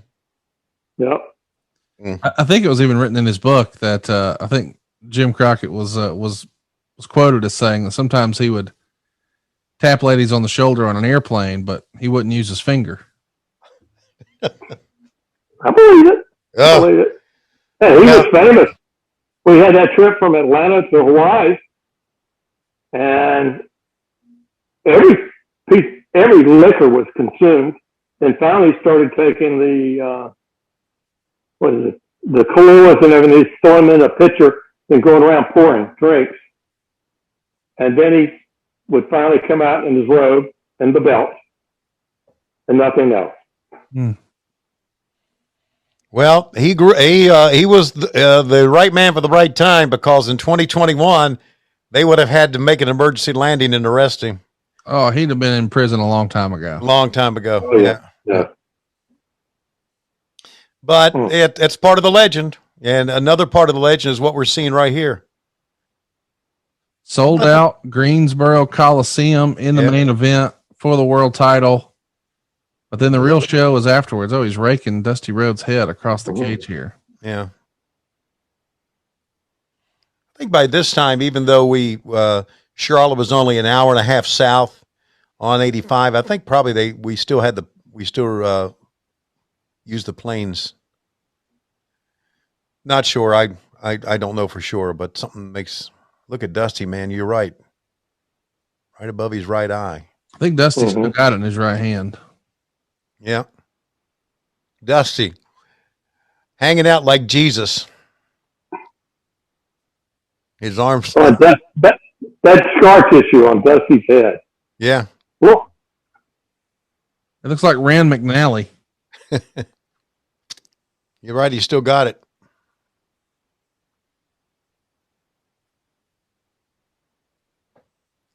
I'm surprised. I'm kind of surprised in a way that Dusty bled first here. But there you go. Well, if he's going over, you would think they would. There you go. Structure the match that way. Yeah. There you go. Absolutely. Yeah. Bleed. Don't think you're going to be able to come back and win it, and you do. Very Magnum T.A. We just saw. Mm-hmm. Tommy Young, of course, was Flair's favorite referee. I assume Dusty's as well. I'm not sure. I got the feeling. Why not? Yeah, I got the feeling he was everybody's favorite. Yeah. Yeah. Like it was. There was no question who was going to referee the big matches. No, there was no doubt, no question. That's true. True. Right. Of course, when we were in TV at the TBS studios, we had Randy Anderson, Pee Wee. He did most of the refereeing at the TBS studios because he was Georgia based. And Tommy didn't do much of the studios. I don't know if of all the shows we've watched, Tommy hasn't done one yet, has he, Conrad? It's funny you say that. I don't think so. Yeah. I think it's been all Pee Wee doing them. Well, just leaping Tommy across. was to get to the town that we were going to wrestle in on Saturday night. Right. Yeah. Right.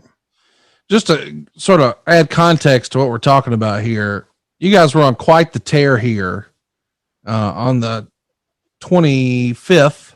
So 2 days prior to this, you were in Norfolk, I guess the day prior. And then here in Greensboro on the 26th, the next day, the TV taping, first thing in the morning, and a matinee show in Asheville, an evening show in Dallas.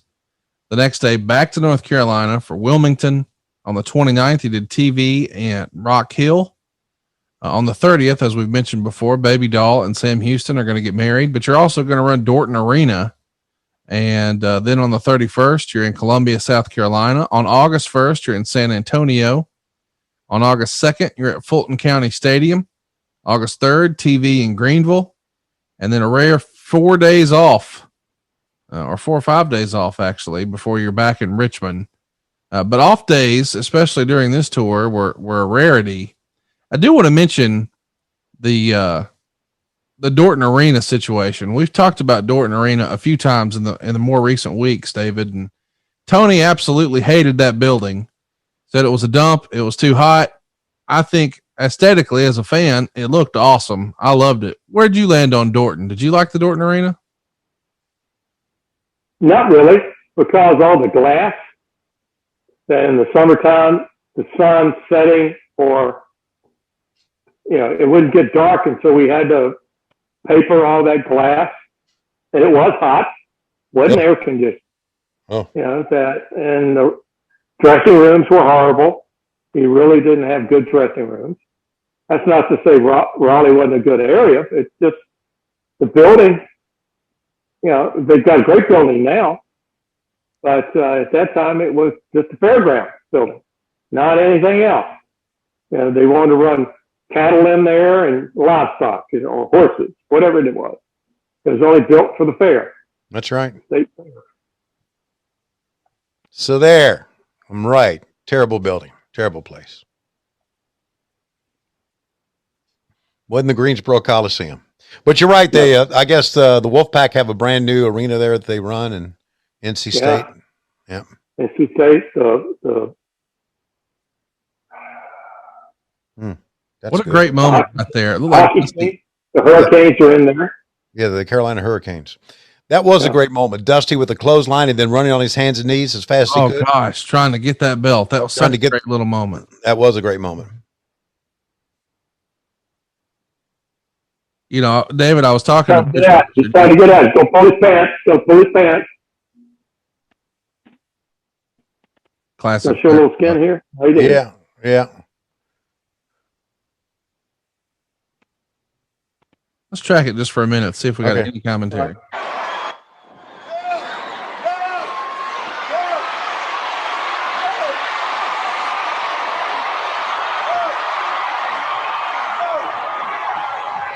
Yet another reason why wrestlers should have long hair. As Rick is shaking his head no, you can see it from the cheap seats. Yep. Here we go. Yep.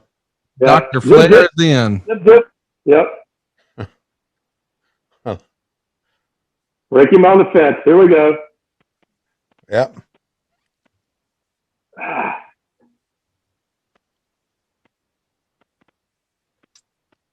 I don't know if it's any way to work that, getting your head scrubbed against the.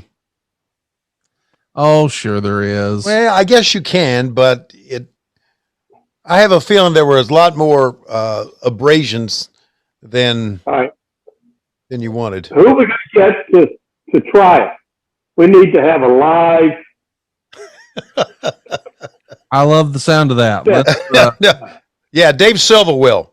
Yes. Whoever wound up pooping on my floor. That's right. Who's ever guilty of shitting on Conrad's floor gets his head rubbed into the steel cage to test out the theory. We'll try to work it. Conrad, you grab him by the hair, you try to work it, but you may not be able to work it, but you'll try. Okay. David, isn't it fun to see how over put the cage? Yeah, we're gonna put the cage around the pool. Oh, I like that now. Have a pool mat. Oh, there he is.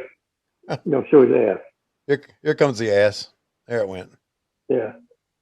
By request. Rick wants him to pull. Rick would love to have him pull it all the way down to his knees. Yeah. You may not know this, Tony, but all the Flairs have high butt cracks. We talk about that at Thanksgiving. High butt cracks. High butt cracks. High butt cracks. Okay. I've done the research. Oh, Lord. I bet you have, Conrad. I bet you have. Yep.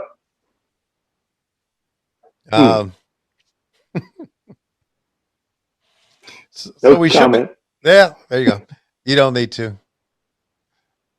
We should be getting not too far away from the finish here. Look at this. Can't work that. Look at that forearm or forehead against the. Yeah, can't work that, man. Flair, look at banging his head up against it. Oh. Just to make it bleed a little bit more. You get the adrenaline flowing. I'm thinking you get into a match. You just bang my head. Go ahead, do it. We can do it. Tony, we know that Arn used to call Rick Beak. Do you know if Dusty had a nickname for him? No, he didn't. Just Rick Flair, but not Beak. I mean, Beak was almost his universal. Oh, yeah. I mean, everybody called him Beak. So I don't know if Dusty did or not, but. David, did you also refer to J.J. Dillon as Johnny Bench? No, I didn't. Okay. I didn't know. I didn't. Okay. I called Rick Beak. Yeah, that's right. That's funny. Here we go. This is a big moment here. Yeah. Let's see what this sounds like. Let's track it.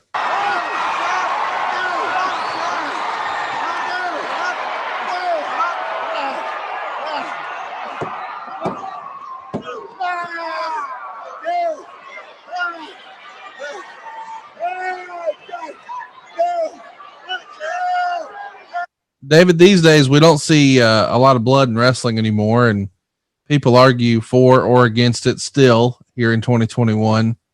Could you have imagined back then if someone told you, in the future they'll do cage matches with no blood? That would be hard to believe. Yeah. I had the cage match. Right. What's the reason some consequences have to happen in a cage match? Right. It doesn't have to be a bloodfest, but cages to hold them in, to bang your head against. Yeah, that's right. You've got to have some sort of, I don't know, or you don't need a cage. Right. To me. Yeah. After a cage match now, do they hug each other? And, do they say good match and hug each other and go out hand in hand, skipping? No. Is this it? The backslide? The big backslide. Let's see what happens. That. Oh, no. Old school backslide, man. You don't see that a lot anymore, Tony. No, you don't.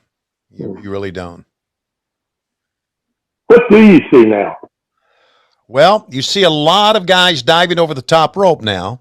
A lot of schoolboys. A lot of schoolboys. A lot of what they call Canadian destroyers or code reds.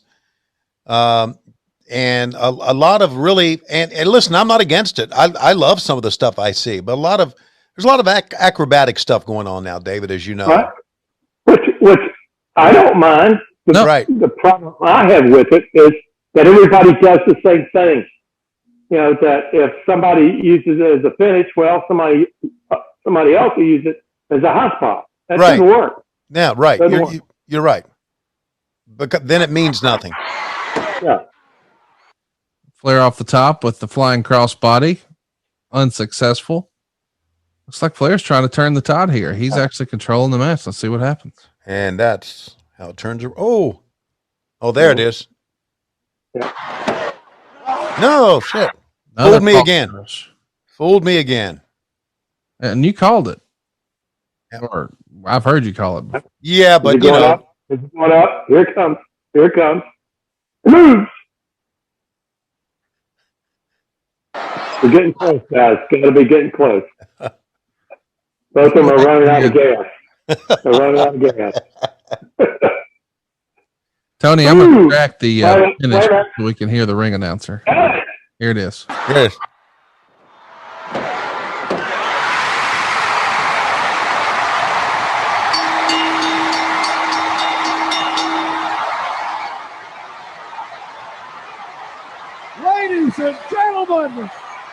Ladies and gentlemen, the winner and new World Heavyweight Champion, the American Dream, Dusty Rhodes.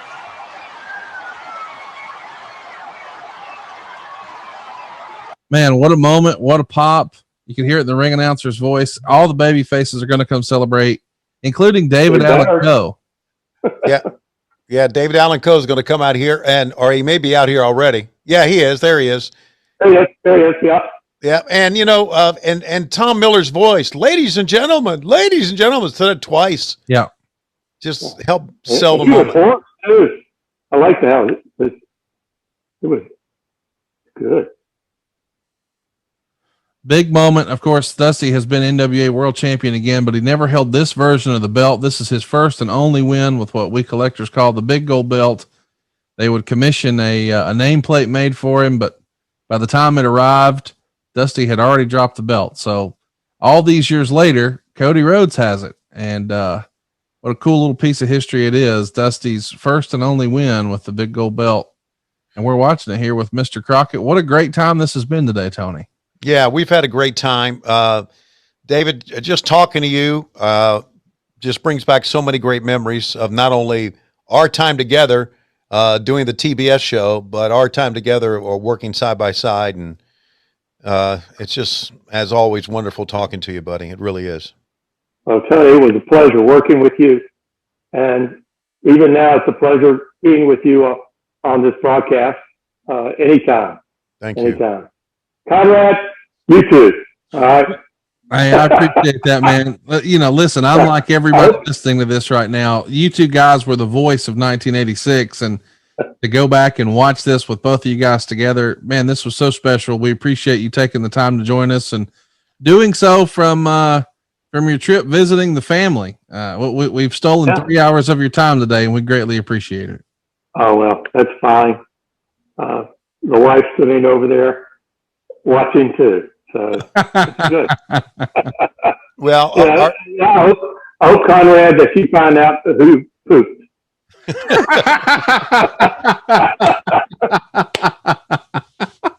We so will. You don't have to poop the poop.